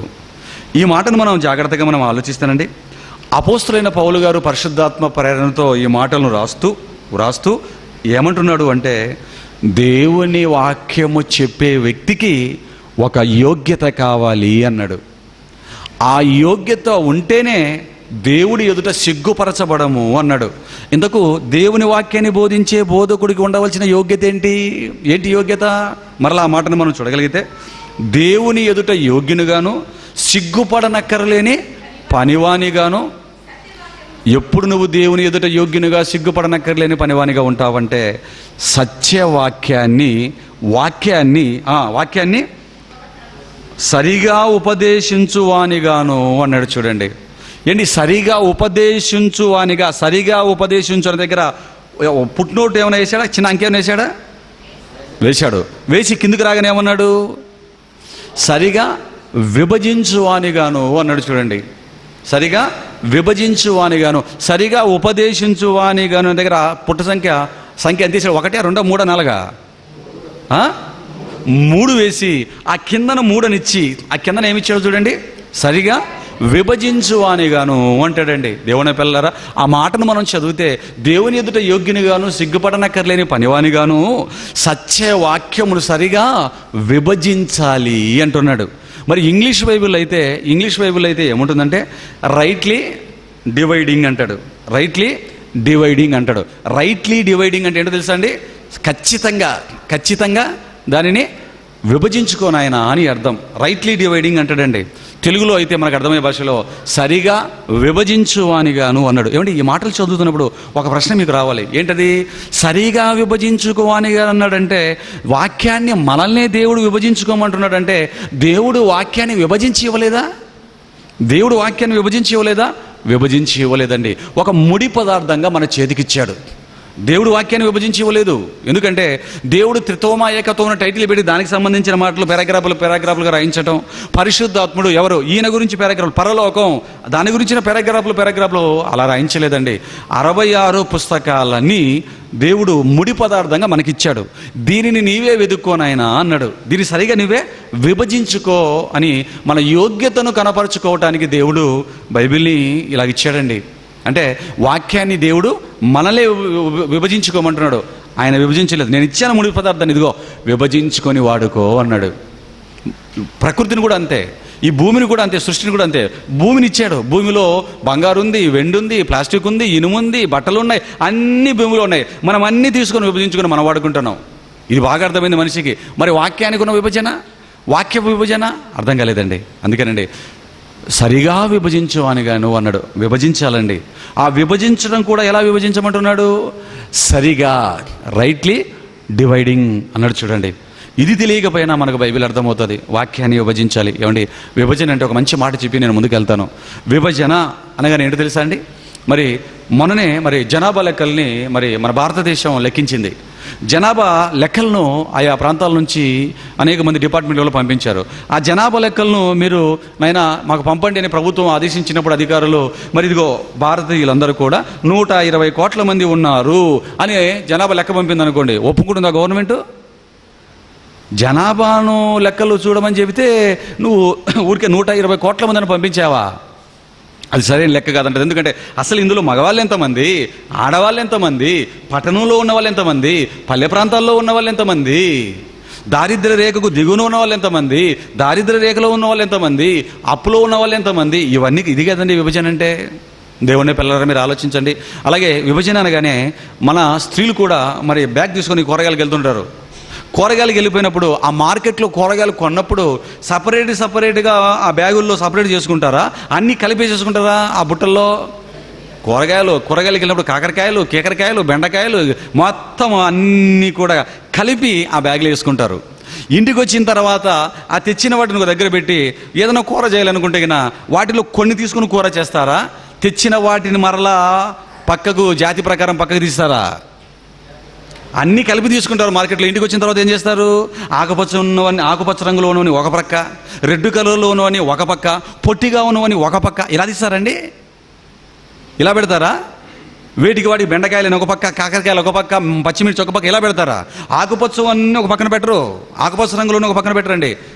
కరెక్ట్గా బెండకాయలు ఒక పక్క, ఎందుకంటే ఆకుపచ్చగా ఉంటుంది. కాకరకాయ కూడా ఆకుపచ్చే, పచ్చిమిర్చి ఆకుపచ్చే, బెండ ఆకుపచ్చే, ఎన్నో రకాలైన కూరగాయలన్నీ కూడా ఆకుపచ్చ రంగులో ఉంటాయి. అందుకే వాటి జాతి ప్రకారం సపరేట్గా తీసి పెట్టుకొని కూర వండుకుంటారు. అలా కాకుండా తెచ్చిన వాటిని అన్ని కొన్ని తీసుకుని కూర వండేసిన కాకరకాయ, బెండకాయ, బీరకాయ మొత్తం కలిపింది అనుకోండి, గందరగోళం అయిపోతుంది పరిస్థితి. ఆలోచించండి. అంటే దాన్నే విభజించటం అంటారు. దేవుని పిల్లలారా, ఎందుకు చిన్నపిల్లలకు చెప్పినట్లుగా ఈ మాటలు మీకు తెలిసిన వాటిని మరలా మీ కళ్ళ ముందుకు తీసుకొని వస్తున్నానంటే, వాక్యాన్ని ఇలా విభజించకపోవటం వలన జరగవలసిన నష్టం చాలా జరిగిపోయిందండి. అందుకేనండి చిన్న బిడ్డలకు విభజించినట్లుగా మీకు చెప్తున్నాను. దేవుని పిల్లల మంచిదంటే వాక్యానికి ఒక క్రమం ఉంది. ఆ క్రమ పద్ధతి ప్రకారం వెళితేనే వాక్యం మనకు అర్థమవుతుంది. రెండవది, వాక్యాన్ని మనం అర్థం కావాలంటే దాన్ని ఏం చేయమన్నాడు దేవుడు? విభజించమన్నాడు. సరిగా ఉపదేశించుకొని ఆయన, సరిగా విభజించుకోండి నాయన నా బిడ్డలారా అని దేవుడు చెప్పాడు. మరి దేవుడు చెప్పినటువంటి పద్ధతిలో, దేవుడిచ్చిన ఈ క్రమంలో వాక్యాన్ని చూసుకుంటూ, దేవుడు చెప్పిన వాక్యానికి ఇచ్చిన క్రమంలో వెళ్ళిపోతూ, దేవుడు చెప్పిన విధంగా వాక్యాన్ని విభజిస్తూ మరి ముందుకెళ్దామా దేవుని పిల్లలారా? మరి అలా ముందుకు వెళ్ళినప్పుడే ఏదైనా మనకు అర్థమవుతుంది, అపార్థం కాకుండా. మరి దేవుడు త్రిత్వమా, ఏకత్వమా? తండ్రి, కుమార, పరిశుద్ధాత్మలు ముగ్గురుగా ఉన్నారా? తండ్రి, కుమార, త్రియేక దేవుడు ముగ్గురు ఒక్కడిగా అవతారాలు మార్చుకుని ఒకరి తర్వాత ఒకరు ఈ లోకానికి వచ్చి వెళ్ళిపోయారా? ఈ రెండు వాదనలు రెండు వర్గాల వైపు నుంచి మనకు కనపడుతున్నాయి. మరి వీటిలో ఏది రైటు, ఏది కరెక్టు అన్న దానిని 66 పుస్తకాల వెలుగులో ఆ బైబిల్ క్రమంలో విభజించుకొని మనం ఆలోచించుకున్నాం. దేవుని పిల్లలు విభజిద్దామా? మరి విభజిద్దాం. మరి మొట్టమొదటగా ఈ ముగ్గురిలో తండ్రి, యేసుక్రీస్తు, కుమారుడు, పరిశుద్ధాత్ముడు, ఈ ముగ్గురిలో మొదటి పేరు ఎవరిది? మొదట ఎవరున్నారు? తండ్రి. మరి తండ్రి గురించి మనం ఆలోచిద్దాం. తండ్రి, కుమార, పరిశుద్ధాత్మ అన్నారు కదా. మరి ఇందులో మొదటి పేరు తండ్రి. మరి తండ్రి గురించి మనం జాగ్రత్తగా, ఆయనకున్న లక్షణాల గురించి మనం జాగ్రత్తగా ఆలోచించుకుంటూ ముందుకెళ్తేనండి, ఆ లక్షణాల గురించి మనం ఆలోచించుకుంటూ ముందుకు వెళ్ళిపోతే, మరి తండ్రి ఎవరో, కుమారుడు ఎవరో, పరిశుద్ధాత్ముడు ఎవరో, ముగ్గురుగా ఉన్నారా? ముగ్గురు ఒక్కడిగా మరి ద్విపాత్నాభినయం చేసినట్లుగా ఒకరి తర్వాత ఒకరు ఆయనే మరి అవతారాలు మార్చుకొని లోకానికి వచ్చాడు అన్నది కరెక్ట్గా అలా కొడితే తెగిపోతుంది. అందుకే అసలు తండ్రి అంటే ఎవరో మనం చూద్దాం. అసలు తండ్రి అంటే ఎవరు, ఆయనకున్నటువంటి లక్షణాలు ఏంటి అన్న దానిని బైబిల్లో 66 పుస్తకాల నుంచి మనం కూలంశంగా మనం ఆలోచించగలిగితేనండి, మరి తండ్రి గురించి మాట్లాడుతూ బైబిల్లో, ఎందుకంటే ముగ్గురు తండ్రి, కుమార, పరిశుద్ధాత్మలు ఉన్నారు కదా, ఒక్కొక్కరిని వారి లక్షణాలను బట్టి మనం జాగ్రత్తగా వాక్యాన్ని క్రమంలో విభజించుకుంటూ ముందుకెళ్దాం. మొదట తండ్రిని తీసుకున్నాం. మరి తండ్రి గురించి బైబిల్లో రాయబడిన మాటల్ని మనం ఆలోచిద్దామండి. తండ్రి గురించి ఏం చెప్పబడింది, అసలు తండ్రికి ఉన్న లక్షణాలు ఏంటి అని మనం ఆలోచిస్తే, ఆయనకున్న గుణగణాలు, ఆయనకున్న లక్షణాలు, ఇవన్నీ కూడా మనం బైబిల్ నుంచి మనం ఆలోచిస్తే, మలాకీ గ్రంథంలో ఒక మంచి మాట రాయబడింది చూడండి. మలాకీ గ్రంథం 2వ అధ్యాయం 10వ వచనాన్ని చూడండి దేవుని పిల్లలారా. మలాకీ గ్రంథం 2వ అధ్యాయం 10వ వచనం, మనకందరికీ తండ్రి ఒక్కడే కాడా, ఒక్క దేవుడే మనలను సృష్టింపలేదా అన్నాడు. మనందరికీ తండ్రి ఒక్కడే కాడా, మనందరినీ ఒక్కడే దేవుడు సృష్టింపలేదా అన్నాడు. అంటే ఆరిన నేల మీద శరీరాలు ధరించి పుట్టుకు వచ్చిన ప్రతి మనిషికి తండ్రి ఒక్కడే అంటున్నాడు. ఆ ఒక్కడే మనల్ని కన్నాడు, ఆ ఒక్కడే మనల్ని సృజించారు అని ఇక్కడ అర్థమవుతుంది. ఎందుకంటే కుటుంబంలో 4 పిల్లలు ఉంటే ఆ కుటుంబానికి తండ్రులు ఎంతమంది ఉంటారు? ఉంటారండి? ఒక్కడే ఉంటారు. అదే ఈ మాటలు చెప్తున్నాడు. అలాగే ఇదే అర్థాన్ని తెలియజేసే మరొక మాటను చూడండి. అపోస్తలుడైన పౌలు ఎఫెసీయులకు రాసిన పత్రిక 4వ అధ్యాయం 6వ వచనాన్ని కూడా మనం చూసుకున్నాం. పౌలు గారు ఎఫెసీ సంఘానికి రాసిన పత్రిక 4వ అధ్యాయం 6వ వచనం, అందరికీ తండ్రి ఒక్కడే అని పాత నిబంధన ప్రవక్తలు సాక్ష్యం ఇచ్చారు. మరి కొత్త నిబంధనలోకి వచ్చిన తర్వాత మహానుభావులు పరిశుద్ధాత్మ ప్రేరణతో వీళ్ళు రాస్తున్నారో చూడండి. ప్రభువు ఒక్కడే, విశ్వాసం ఒక్కటే, బాప్తిసం ఒక్కటే, అందరికీ తండ్రి అయిన దేవుడు ఒక్కడే అన్నాడు. చూడండి, ఇక్కడికి రాగానే ఇక్కడ కూడా ఏమంటున్నాడు అండి? ఇక్కడికి రాగానే ఇక్కడ కూడా ఏమంటున్నాడు? అందరికీ తండ్రి అయిన దేవుడు ఒక్కడే, అందరికీ తండ్రి అయిన దేవుడు ఒక్కడే అన్నాడు. పరలోకంలో ఉంటున్న వారికి కానీ, భూమి మీద ఉంటున్న వారికి కానీ, పాతాళ లోకంలో ఉంటున్న వారికి కానీ, ముల్లోకాలలో ఉంటున్నటువంటి వారికి మరి అందరికీ తండ్రి అయిన దేవుడు ఒక్కడే అంటున్నాడు. పరలోకం అనగానే మళ్ళీ దేవదూతలకు తండ్రి దేవుడు అనుకున్నారు, అది వేరు, ఆ సబ్జెక్ట్ వేరే తెలుసు కదా మీకు. పాటలు చాలా విన్నారు కాబట్టి చెప్తున్నాను DBTHలో. దేవుని పిల్లలారా, మరి పరలోకం, భూలోకం, పాతాళ లోకం, ముల్లోకాలలో ఉన్న అందరికీ తండ్రి అయిన దేవుడు ఒక్కడే. ఒక్కడే తండ్రి ఎవరు? ఒక్కడే అంటున్నాడు. మరొక మాటను చూడండి, ఎఫెసీయులకు రాసిన పత్రిక 3వ అధ్యాయం 14వ వచనం చూడండి. అదే పత్రిక, ఎఫెసీ పత్రిక 3:14 చూడండి. ఈ హేతువు చేత పరలోకమందును భూమి మీదను ఉన్న ప్రతి కుటుంబము ఏ తండ్రిని బట్టి కుటుంబమని పిలువబడుచున్నదో ఆ తండ్రి ఎదుట నేను మోకాళ్ళుని అంటున్నాడు. చూడండి దేవుని పిల్లలారా, అంటే కుటుంబాలు మరి పరలోకమందు భూలోకమందు ఉన్నా ఆ కుటుంబాలకు తండ్రి మాత్రం ఒకడేనని, ఆ ఒక్కడి ఎదుట నేను మోకాళ్ళు ఉనుతాను అంటున్నాడండి పౌలు గారు. అంటే అందరికీ తండ్రి దేవుడు ఒక్కడే, అందరికీ తండ్రి అయిన దేవుడు ఒక్కడే అని మనకు అర్థమవుతుంది. మరి ఆ తండ్రి ఎవరు? ఎవరా తండ్రి? ఆయన పేరు గురించి మాట్లాడుతూ మనకు అర్థం కావడానికి బైబిల్లో ఏమన్నాడు? తండ్రి గురించి యెహోవా దేవుడు అన్నాడు. సైన్యములకు అధిపతియగు యెహోవా అంటాడు. ఆలోచించండి దేవుని పిల్లలారా, మీరు ఆలోచించండి. అంటే యెహోవా దేవుడు, తండ్రి అయిన దేవుడు ఒక్కడే, అందరికీ తండ్రి ఒక్కడే, ఆయన ఒకే ఒక్కడు అని మనకి ఇక్కడ అర్థమవుతుంది. మరి దేవుని పిల్లలారా, తండ్రి గురించి మనం చూసిన మాటలు ఇలా బైబిల్లో చూస్తే చాలా మాటలు, చాలా రెఫరెన్స్లు ఉన్నాయి. దేవుడు ఒక్కడే, దేవుడు ఒక్కడే, తండ్రి అయిన దేవుడు ఒక్కడే, తండ్రి అయిన దేవుడు ఒక్కడే అనే మాటలు చాలా ఉన్నాయి. ఇకపోతే ఇక్కడ మనం వేసుకుంటున్న మరొక ప్రశ్న ఏంటంటే, మనకు తెలియవలసింది ఏంటంటే, తండ్రికి పుట్టుక ఉందా? అందరికీ తండ్రి అయిన దేవుడు ఒక్కడే అంటున్నాడు కదా, మరి అందరికీ తండ్రి అయిన ఒక్కడైన ఈ దేవుడికి పుట్టుక ఉందా? తండ్రి అయిన దేవుడికి పుట్టుక ఉందా అని మనం ప్రశ్న వేసుకున్నామండి. దీన్ని గురించి బైబిల్లో మనం ఆలోచిద్దాం. ఎందుకంటే మరి దేవుడు కంటే ఎవరు ముందు పుట్టలేదు కదండి, మరి దేవుడి కంటే మరి ముందు ఎవరు లేరు కదా. అసలు ఈ సృష్టి పుట్టిన తర్వాత మనం వచ్చాం, మరి ఆయన పుట్టుక గురించి మనకేం తెలుసు? అందుకే ఆయన్ని అడిగితే ఖచ్చితంగా చెప్తాడు. మరి అడిగాడండి ఒకసారి మోషే గారిని, ఆయన నీ పేరు ఏంటి అంటే దేవుడు ఏమంటున్నాడో, పేరు అడిగినందుకు మరి ఆయనకు పుట్టుక ఉందో లేదో అన్న ప్రశ్నకు కూడా సమాధానం చెబుతున్నాడు. నిర్గమకాండం 3వ అధ్యాయం 14వ వచనాన్ని మీరు చూసినట్లయితే, నిర్గమకాండం 3వ అధ్యాయం 14వ వచనాన్ని మన వాక్యాన్ని చూసినట్లయితేనండి, దేవుడికి పుట్టుక ఉందో లేదో, అసలు దేవుడికి పుట్టుక ఉందా లేదా అన్న ప్రశ్నకి ఒక్క మాటలో సమాధానం చెప్పేశాడు. చూడండి, అందుకు దేవుడు నేను ఉన్నవాడను అనువాడనై ఉన్నాను అన్నాడండి. అయామ్ దట్ అయామ్ అన్నాడండి. నేను ఉన్నవాడను అన్నాడు. చూడండి దేవుని పిల్లలారా, నాయనా నీకు పుట్టుకుందా, దేవుడా నీకు పుట్టుక ఉందా అని అడిగితే ఆయన ఏమని చెప్తున్నాడు బైబిల్లో? నేను ఉన్నవాడను నాయనా అన్నాడు. ఉన్నవాడు అంటే ఎప్పటి నుంచి ఉన్నావు? ఎప్పటి నుంచి ఉన్నావు నాయనా అంటే ఆయన ఏమన్నాడు తెలుసండి? కాలానికి అతీతుడను, కాలానికి ప్రారంభకుడను, కాలాన్ని ప్రారంభించిన వాడను నేనే, కాలానికి అతీతుడను. ఒక్క మాటలో చెప్పాలంటే అసలు కాలమే లేనివాడను అన్నాడండి. జననము లేనివాడు, మరణము లేనివాడను, నాకు జననము లేదు, నాకు మరణము లేదు అన్నాడు. మరి ఎవరు నువ్వు అంటే అయాం దట్టయాం, నేను ఉన్నవాడను అన్నాడు. ఎప్పటి నుంచి ఉన్నావు చెబితే నీకు అర్థం కాదన్నాడు. అసలు కాలమే లేనప్పుడు ఉన్నాను, కాలానికి అతీతుడను అన్నాడు. చూడండి దేవుని పిల్లలారా, అంటే దేవుడికి పుట్టుక లేదు అని ఈ మాటను బట్టి మనకు అర్థమవుతుంది. ఆయన ఉన్నవాడుగా అలా ఉన్నాడంతే, మరి పుట్టుక లేదు అన్నాడు. అంటే మనకు అర్థమవలసింది ఏంటంటే తండ్రి అయిన దేవుడు ఒక్కడేనని, ఆయనకు పుట్టుక లేదు అని ఈ వాక్య భాగాన్ని బట్టి మనకు అర్థమవుతుంది. దేవుని పిల్లలారా, ఇది మీరు మనసులో పెట్టుకోండి. తండ్రి గురించి మనకేమర్థమైంది ఇంతవరకు లేఖనాలలో? ఆయన ప్రపంచానికి ఒక్కడే తండ్రి అని, అందరికీ తండ్రి ఒక్కడేనని, తండ్రి అయిన దేవుడికి పుట్టుక లేదు అని మనకు అర్థమైంది. రైట్. ఇక ఈ త్రిత్వంగా చెప్పుకుంటున్న వారిలో తండ్రి తర్వాత మనకు నెక్స్ట్ వచ్చే పేరేంటి? ఎవరి గురించి మనకు చెప్పుకుంటున్నారు? యేసుక్రీస్తు, కుమారుడైన యేసుక్రీస్తు గురించి. మరి యేసుక్రీస్తు వారికి పుట్టుక ఉందా? తండ్రికి పుట్టుక లేదని మనకు అర్థమైంది. మరి యేసుక్రీస్తు ప్రభువుల వారికి పుట్టుక ఉందా అని ప్రశ్నించుకొని మనం సొంత మాటలో సమాధానం చెప్పకుండా బైబిల్ చూద్దాం. ఏమండి, దీని మీద కూడా చాలామందికి అవగాహన లేదు.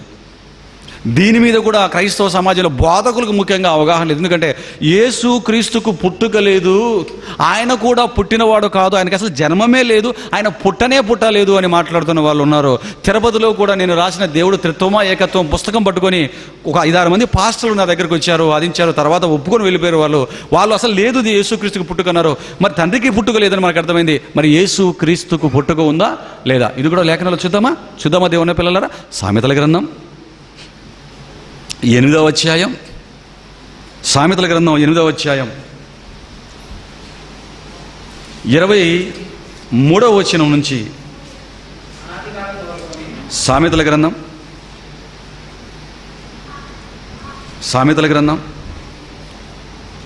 8వ అధ్యాయం 23వ వచనం చదవండి. అనాది కాలము మొదలుకొని మొదటి నుండి భూమి ఉత్పత్తి అయిన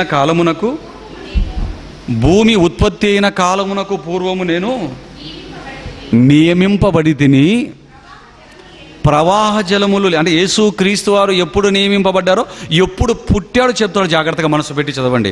ప్రవాహ జలములు లేనప్పుడు, నీళ్లతో నిండిన ఊటలు లేనప్పుడు నేను పుట్టి తిని, పర్వతములు స్థాపింపబడక మునుపు, కొండలు పుట్టక మునుపు, భూమిని దాని మైదానములు ఆయన చేయక మునుపు, నేల మంటిని రవ్వంతయు ఆయన సృష్టింపక మునుపు నేను పుట్టి తిని. ఆయన ఆకాశ విశాలమును స్థిరపరిచినప్పుడు, మహాజలముల మీద మండలములను నియమింపబడినప్పుడు, నేను అక్కడ నిర్ణయించినప్పుడు నేను అక్కడ ఉంటే మంచిదండి. ఈ మాటలన్నీ కూడా మనం ఆలోచిస్తున్నప్పుడు అండి, ఈ వాక్య భాగాన్ని ఆలోచిస్తున్నప్పుడు, మరి భూమిని చేయక మునుపు, పర్వతాలు పుట్టక మునుపు, జలాలు పుట్టక మునుపు, ఇంకా కిందికి వచ్చి అలా చదువుకుంటే అసలు పరలోకమే పుట్టక మునుపు నేను పుట్టి తిని అనే మాటలు, ఈ వచనాలన్నీ కూడా మనం చదువుతున్నప్పుడు మనకు అర్థమవుతాయి. ఇంతకు నేను పుట్టాను, పరలోకాన్ని చేయక మునుపు, ఈ సృష్టిని చేయక మునుపు నేను పుట్టాను అని అంటున్నారు. ఇంతకు ఎవరిక్కడ పుట్టానని చెప్తున్నది ఎవరిక్కడ? ఇది అర్థం కావాలంటే 8వ అధ్యాయం అదే సామెతల గ్రంథం మొదటి వచనానికి రండి. మొదటి వచనానికి వస్తే, జ్ఞానము ఘోషించుచున్నది అన్నాడు. జ్ఞానము ఘోషించుచున్నది అన్నాడు. అంటే ఈ మాటలన్నీ కూడా 8వ అధ్యాయంలో ఉన్న మాటలన్నీ కూడా ఎవరు చెప్తున్నారండి? జ్ఞానము ఘోషిస్తుంది, అంటే జ్ఞానం చెబుతోంది. ఈ జ్ఞానం ఇదిగో, నేను పరలోకాన్ని చేయక మునుపు, ఈ లోకాన్ని చేయక మునుపు, భూమి పర్వతాలు చేయక మునుపు నేను పుట్టాను అంటుంది. ఇంతకు ఎవరబ్బా ఈ జ్ఞానం? ఎవరు జ్ఞానం అంటే ఎవరండి? బైబిల్ ఆన్సర్ టు ద బైబిలే సమాధానం. ఎవరి జ్ఞానం? కొరింథీయులకు రాసిన పత్రిక, మొదటి పత్రిక 1వ అధ్యాయం 24వ వచనాన్ని చూడండి దేవుని పిల్లలారా. అపోస్తలుడైన పౌలు కొరింథీయులకు రాసిన మొదటి పత్రిక 1వ అధ్యాయం 24వ వచనాన్ని చూడండి. ఆయన యూదులకు ఆటంకముగాను అన్యజనులకు వెరితనముగాను ఉన్నాడు గాని, యూదులకేమి గ్రీసు దేశస్తులకేమి పిలువబడిన వారికే క్రీస్తు దేవుని శక్తియును దేవుడి జ్ఞానం. పిలువబడిన వారికి యేసుక్రీస్తు దేవుని జ్ఞానం, క్రీస్తు దేవుని జ్ఞానం అంటే దేవుడి జ్ఞానం అంటే ఇక్కడ ఎవరండి? ప్రభు అయిన యేసుక్రీస్తుల వారండి. యేసుక్రీస్తు వారు అంటే యేసుక్రీస్తు వారు సామెతల గ్రంథం 8వ అధ్యాయంలో మాట్లాడుతాను ఏమంటున్నాడు? ఇదిగో నేను పరలోకాన్ని సృష్టిని చేయక మునుపు నేను పుట్టాను అంటున్నాడంటే, యేసుక్రీస్తు వారికి పుట్టుక ఉందంటారా లేదంటారా చెప్పండి. యేసుక్రీస్తుకు పుట్టుకుందా లేదా? ఉంది అని చెప్తున్నాడు చూడండి. క్రీస్తుకు పుట్టుక ఉంది అని చెప్తున్నాడు చూడండి దేవుని పిల్లలారా. అంటే ఆయనకు పుట్టుక ఉంది అని మనకు అర్థమైంది. ఎందుకంటే యేసుక్రీస్తు వారిని ఉద్దేశించి తండ్రి బైబిల్లో మాట్లాడితే ఏమంటాడు? తండ్రిని గురించి యేసుక్రీస్తు వారు మాట్లాడితే ఏమంటాడు? యేసుక్రీస్తు తండ్రిని తండ్రి అంటాడు. తండ్రి అయిన దేవుడు యేసుక్రీస్తుని ఏమన్నాడు? ఈయన నా ప్రియకుమారుడు అన్నాడు. అంటే యేసుక్రీస్తుకు పుట్టుక ఉంది అని ఇక్కడ మనకు అర్థమైంది. క్రీస్తుకు పుట్టుక ఉంది అని మనకు అర్థమైందండి. ఇవి కనుక చాలా రెఫరెన్స్లు ఉన్నాయి. ఇంకా మనం చాలా చూడవలసిన పాఠం ఉంది కనుక నేను ముందుకు వెళ్ళిపోతాను. దేవుని పిల్లలారా, యేసు క్రీస్తుకు పుట్టుక కానీ భూమి మీద పుట్టినటువంటి అనుకోకండి. బెత్లెహేంలో మరియ గర్భం నుంచి పుట్టాడు కదా, అది కాదైన పుట్టుక. అసలు పరలోకం అనేది లేక మునిపే యేసుక్రీస్తు వారు పుట్టారండి. జాగ్రత్తగా మీరు ఆలోచించండి దేవుని పిల్లలారా. ఈ మాట్లాడుతున్నది ఈ టాపిక్ మీద ఎప్పుడు మీరు ఫోన్ చేసినా, మమ్మల్ని ప్రత్యక్షం కలిసిన మక్కికి విభజించి దీన్ని సత్యాన్ని స్థాపించగలమని మరి మీకు సభాముఖంగా మాట కూడా ఇస్తున్నాం. ఒకవేళ ఏదైనా ప్రశ్నలు వచ్చినా కూడా మరి యేసుక్రీస్తు వారికి పుట్టుక ఉంది అని మనకి ఇక్కడ అర్థమవుతుంది. దేవుని పిల్లలారా, మరి యేసుక్రీస్తుకు పుట్టుక ఉన్నప్పుడు ఆయన ఎన్నోవాడండి? ఆయన ఎన్నోవాడండి యేసుక్రీస్తు వారు? కొలస్సీయులకు రాసిన పత్రిక 1వ అధ్యాయము 17వ వచనం చూడండి. కొలస్సీయులకు రాసిన పత్రిక 1వ అధ్యాయం 17వ వచనం. అక్కడ ఏమన్నాడంటే, ఆయన అన్నిటికంటే ముందుగా ఉన్నవాడు, ఆయన సమస్తమునకు ఆధారభూతుడు అన్నాడు. ఏమన్నాడండి? ఆయన అన్నిటికంటే ముందు, అంటే యేసుక్రీస్తు అండి, అన్నిటికంటే ముందుగా ఉన్నాడు, ఆయనే సమస్తమునకు ఆధారభూతుడు అంటున్నాడు. చూడండి, అంటే దీన్ని మనం ఆలోచించినట్లయితే సమస్తము కూడా ఎవరి మూలంగా, ఎవరిని బట్టి కలిగాయి అంటే యేసుక్రీస్తు ప్రభుల వారిని బట్టి కలిగాయి అని ఇక్కడ మనకు అర్థమవుతుందండి. అందుకే సామెతల గ్రంథం 8వ అధ్యాయం 22వ వచనంలో కూడా ఆయన ఏమన్నాడు? సామెతలు 8:22లో కూడా ఏమన్నాడండి? పూర్వకాలము తన సృష్టారంభమును తన కార్యములలో ప్రథమమైన దానిగా అంటాడు. చూడండి, అక్కడ సామెత గ్రంథం 8వ అధ్యాయం 22వ వచనం. పూర్వకాలమందు తన సృష్టి ఆరంభమున తన కార్యములలో ప్రథమమైన దానిగా యెహోవా నన్ను కలగజేసెను అన్నాడు. చూడండి, నన్ను కలగజేశాడు, నన్ను కన్నాడు దేవుడు అని యేసుక్రీస్తు ప్రభుల వారు ఇక్కడ చెబుతున్నట్లుగా మనకు అర్థమవుతుందంటే ఆయన మొదటివాడు, అన్నిటికంటే ముందుగా ఉన్నవాడు అని మనకు అర్థమైంది. మరొక మాట, రోమీయులకు రాసిన పత్రిక 8వ అధ్యాయం 29వ వచనం. రోమీయులకు రాసిన పత్రిక 8వ అధ్యాయం 29వ వచనం. అక్కడ కూడా ఏమంటున్నాడు చూడండి, ఎందుకనగా తన కుమారుడు అంటే యేసుక్రీస్తు అనేక సహోదరులలో జ్యేష్ఠుడగునట్లు దేవుడు ఎవరిని ముందుగా ఎరిగెనో అన్నాడండి. చాలండి, ఇక్కడే మనం ఆలోచించినట్లయితే ఎందుకనగా తన కుమారుడు అనేక సహోదరులలో జ్యేష్ఠుడగున్నట్లు, జ్యేష్ఠుడు అంటే ఎవరండి? మొట్టమొదటిగా పుట్టినవాడు అని, ప్రథముడు అని. చూసారా, బైబిల్ను వచనాలను ఆలోచిస్తూ వస్తూ ఉంటే యేసుక్రీస్తు వారు ప్రథముడని, అందరికంటే ముందుగా పుట్టాడు అని, అందరికంటే అన్నిటికంటే ముందుగా పుట్టాడన్న సంగతి ఇక్కడ మనకు అర్థమవుతుందండి. దేవుని పిల్లలారా, ఇంతకు యేసుక్రీస్తుని ఎవరు కన్నారు? ఆయనకు పుట్టుకుందని, ఆయన ఆ పుట్టుకలో అన్నిటికంటే మొదటివాడుగా, అందరికంటే మొదటివాడుగా జ్యేష్ఠుడుగా పుట్టాడు అని మనకి ఇక్కడ ఉంది. ఎందుకంటే యేసుక్రీస్తు జ్యేష్ఠుడు అనడానికి చాలా రెఫరెన్స్లు బైబిల్లో మనకు ఉన్నాయి. ఆయన మొదటివాడు, జ్యేష్ఠుడు. ఇంకా యోహాను సువార్త 1వ అధ్యాయం 3వ వచనంలో కూడా ఏమంటాడంటే, యోహాను సువార్త 1:3లో కలిగి ఉన్నదేదియు ఆయన లేకుండా కలగలేదు అన్నాడు. అంటే అన్నిటికీ ఆధారభూతుడు, అన్నిటికంటే ముందుగా ఉన్నవాడు ఎవరంటే యేసుక్రీస్తు వారు అని మనకి ఇక్కడ అర్థమవుతుంది. ఏమండి, క్రీస్తుకు పుట్టుకుంది, మొట్టమొదటి వాడిగా మరి పుట్టినట్లుగా మనకు అర్థమవుతుంది. ఎంతకు ఈ యేసుక్రీస్తును ఎవరు కన్నారు? ఎవరికి పుట్టాడు ఈయన? జ్యేష్ఠ కుమారుడు అంటాడు కదా, ఎవరి కుమారుడు ఈయన? యేసుక్రీస్తుకు పుట్టుకుంది, ఇంతకు ఎవరికి పుట్టాడు? ఈయనను కన్నవారెవరు?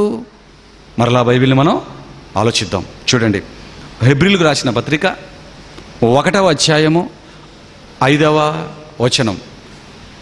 హెబ్రీయులకు రాసిన పత్రిక 1వ అధ్యాయం 5వ వచనం అండి.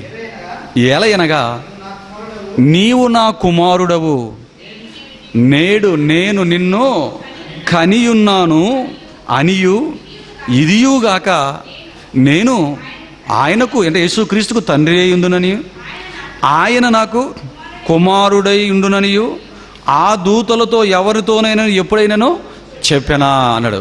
మంచిది. ఇక్కడికి రాగానే ఏమంటున్నాడు? నీవు నా కుమారుడవు, నేను నీ తండ్రిని, ఇదిగో నేను నిన్ను కని ఉన్నాను అని దూతలతో చెప్పలేదు.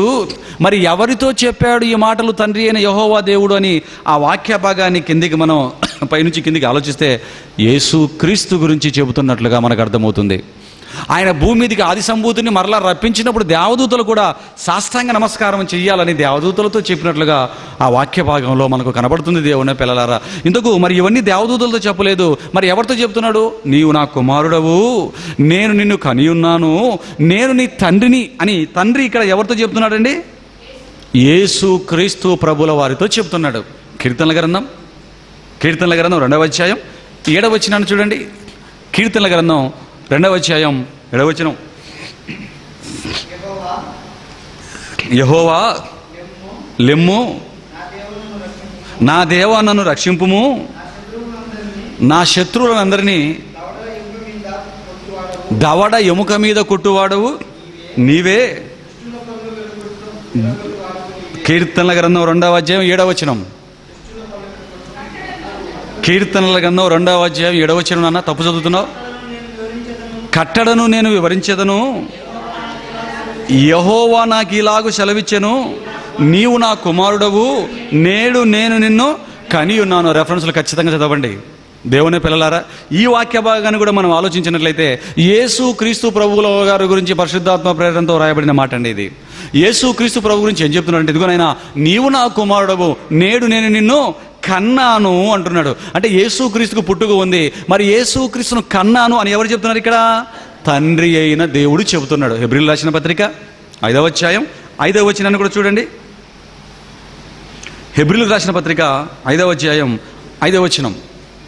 అక్కడ కూడా బైబిల్లో ఏమంటున్నాడో దయచేసి మీ బైబిల్ విప్పి చూడండి దేవుని పిల్లలు. అటువలే క్రీస్తు కూడా ప్రధాన యాజకుడగుటకు తనను తానే మహిమపరచుకొనలేదు గాని, నీవు నా కుమారుడవు, నేడు నేను నిన్ను కనియున్నాను అని ఆయనతో చెప్పిన వాడే ఆయనను మహిమపరచెను. ఇంతకు యేసు క్రీస్తును మహిమపరిచింది ఎవరు? తండ్రి అయిన దేవుడు. అంటే యేసు క్రీస్తును ఎవరు కన్నారని లేఖన భాగంలో మనకు అర్థమవుతుందండి. తండ్రి అయిన యెహోవా దేవుడు యేసు క్రీస్తును కన్నాడు అని ఇక్కడ మనకు అర్థమవుతుంది. కన్నాడు అనగానే ఎలా కన్నాడబ్బా? దేవుడు పుంలింగం వాడాడు కదా, పురుషుడైన దేవుడు పుంలింగం వాడబడిన దేవుడు ఎలా కన్నాడు?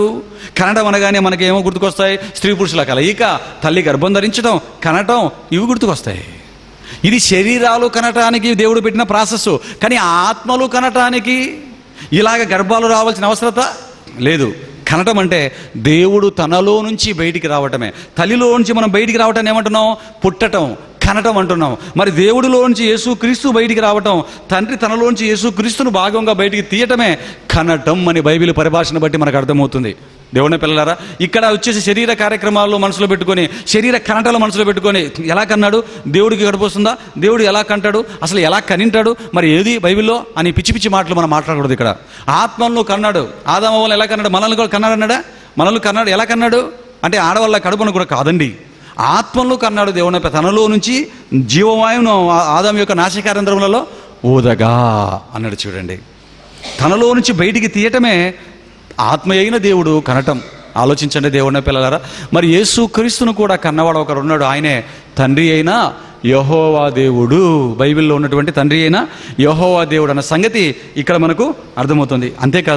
అంతేకాదు అనేక సార్లు కొత్త నిబంధనలో కూడా యేసు క్రీస్తు వారిని ఉద్దేశించి తండ్రి మాట్లాడితేమంటాడు, ఇదిగో ఆయన బాప్తిసం తీసుకుంటున్నప్పుడు ఆ నీటిలో నుంచి ఒడ్డునకు రాగానే మరి ఒక స్వరం పరలోకం నుంచి, ఆకాశం నుంచి వచ్చింది. ఏమని వచ్చింది? ఇదిగో ఈయన నా ప్రియ కుమారుడు, లేకపోతే ఇదిగో నీవు నా ప్రియ కుమారుడవు, ఇదిగో ఈయన యందు నేను ఆనందించుచున్నాను అన్న పదాలు మనకు బైబిల్లో కనబడతాయి. అదే కాదు, ఆ రూపాంతరపు కొండ మీద ముగ్గురు అపోస్తుల పైన ఉన్నప్పుడు, ముగ్గురుతో పాటు మరి పేతురు, యోహాను, యాకోబులతో వెళ్ళినప్పుడు ఏలియా, మోషేలు కనిపించి యేసుక్రీస్తుతో మాట్లాడినప్పుడు పేతురు మాట్లాడగానే అప్పుడు కూడా ఒక స్వరం పరలోకం నుంచి మనకు వినబడుతుంది. ఆ వినబడినప్పుడు ఏమన్నాడు పేతురు వారితో? ఈయన నా ప్రియ కుమారుడు, ఈయన మాట మీరు వినండి. అలాగే యోహాను సువార్త 12వ అధ్యాయంలో ఆ గ్రీకు దేశస్థులు యేసుక్రీస్తు అని కలవాలనుకున్నప్పుడు, మరి యేసుక్రీస్తు ఆ పండుగ దినమైన మహాదినం నిలబడి మాట్లాడుతున్నప్పుడు అప్పుడు ఒక స్వరం వచ్చిందండి. తండ్రి నీ నామమును మహిమపరచు అనగానే వెంటనే పైనుంచి ఏమొచ్చింది స్వరం? నేను దానిని మహిమపరిచేదని మరలా మహిమపరిచేదన్న స్వరం రాగానే అమ్మ బాబాయ్ ఉరిమెను అని దేవదూత ఎవరు ఆయనతో మాట్లాడుతున్నటువంటి మాటలు మనకి ఇక్కడ బైబిల్లో కనబడతాయి. అంటే దేవుని పిల్లలారా, దేవుడు మాట్లాడిన ప్రతి సందర్భం, యేసు క్రీస్తుని ఉద్దేశించి నోరు విప్పిన ప్రతిసారి, ఆయన మాట్లాడుతున్న ఆయన వాణిని వినిపిస్తున్న ప్రతిసారి యేసుక్రీస్తుని ఏమని సంబోధించాడు? ఈయన నా ప్రియ కుమారుడు, ఈయన నా కుమారుడు అని చెప్పడం మనకి ఇక్కడ అర్థమవుతుంది. అంటే దీని అంతటిని బట్టి, లేఖనాలన్నింటిని బట్టి మనకు అర్థమవుతున్నది ఏంటంటే యేసుక్రీస్తుకు పుట్టుక ఉందని, తండ్రి అయిన దేవుడికి ఆయన పుట్టాడని, ఆయనను తండ్రి అయిన దేవుడు కన్నాడు అని మనకు అర్థమైంది. ఇంకా మనకు మంచి మాట ఎక్కడ ఉందంటే ఎఫెసీయులకు రాసిన పత్రిక 4వ అధ్యాయం 6వ వచనంలో కూడా ఏమన్నాడు? ప్రభువు ఒక్కడే, ఆత్మయు ఒక్కడే, అందరికీ తండ్రి అయిన దేవుడు ఒక్కడే. అంటే ప్రభు అయిన దేవుడు ప్రభు అయిన యేసుక్రీస్తు కూడా తండ్రి అయిన యెహోవా దేవుడే తండ్రి అని అక్కడ మనకు కనబడుతుంది. ఇలాంటి వచనాలు లెక్కకు మించి బైబిల్లో మనకు కనబడతాయి. ఆలోచించిన దేవుని పిల్లలారా, ఏమండి ఇప్పుడు వాక్య క్రమాన్ని బట్టి వాక్యాన్ని విభజించి ఆలోచిస్తున్నప్పుడు మనకి ఏమర్థమైందంటే త్రిత్వంలో మొదటివాడుగా చెప్పబడుతున్న తండ్రి అయిన దేవుడికి పుట్టుక లేదని, ఆయన ఉన్నవాడు అని మనకు అర్థమైంది. రెండవ వాడైన యేసుక్రీస్తు ప్రభువుల వారు ఉన్నవాడు కాదని, జాగ్రత్తగా వినాలి, నా మాటల్ని జాగ్రత్తగా వినాలి.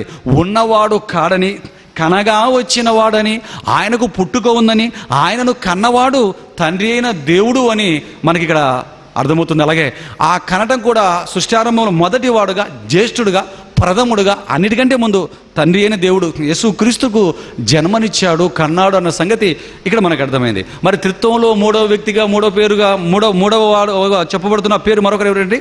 తండ్రి, కుమారుడు, మూడవ ఆయన పేరు ఏం పేరు?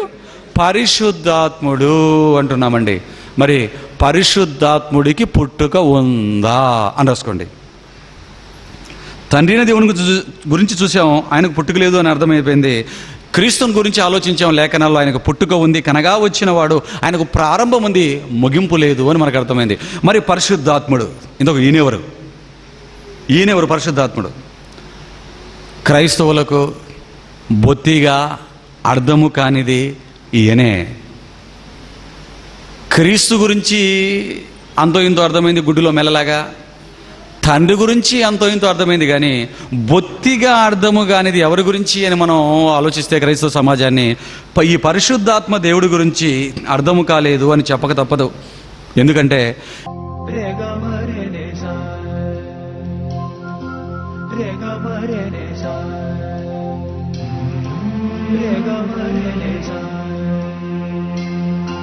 Rega mare ne sa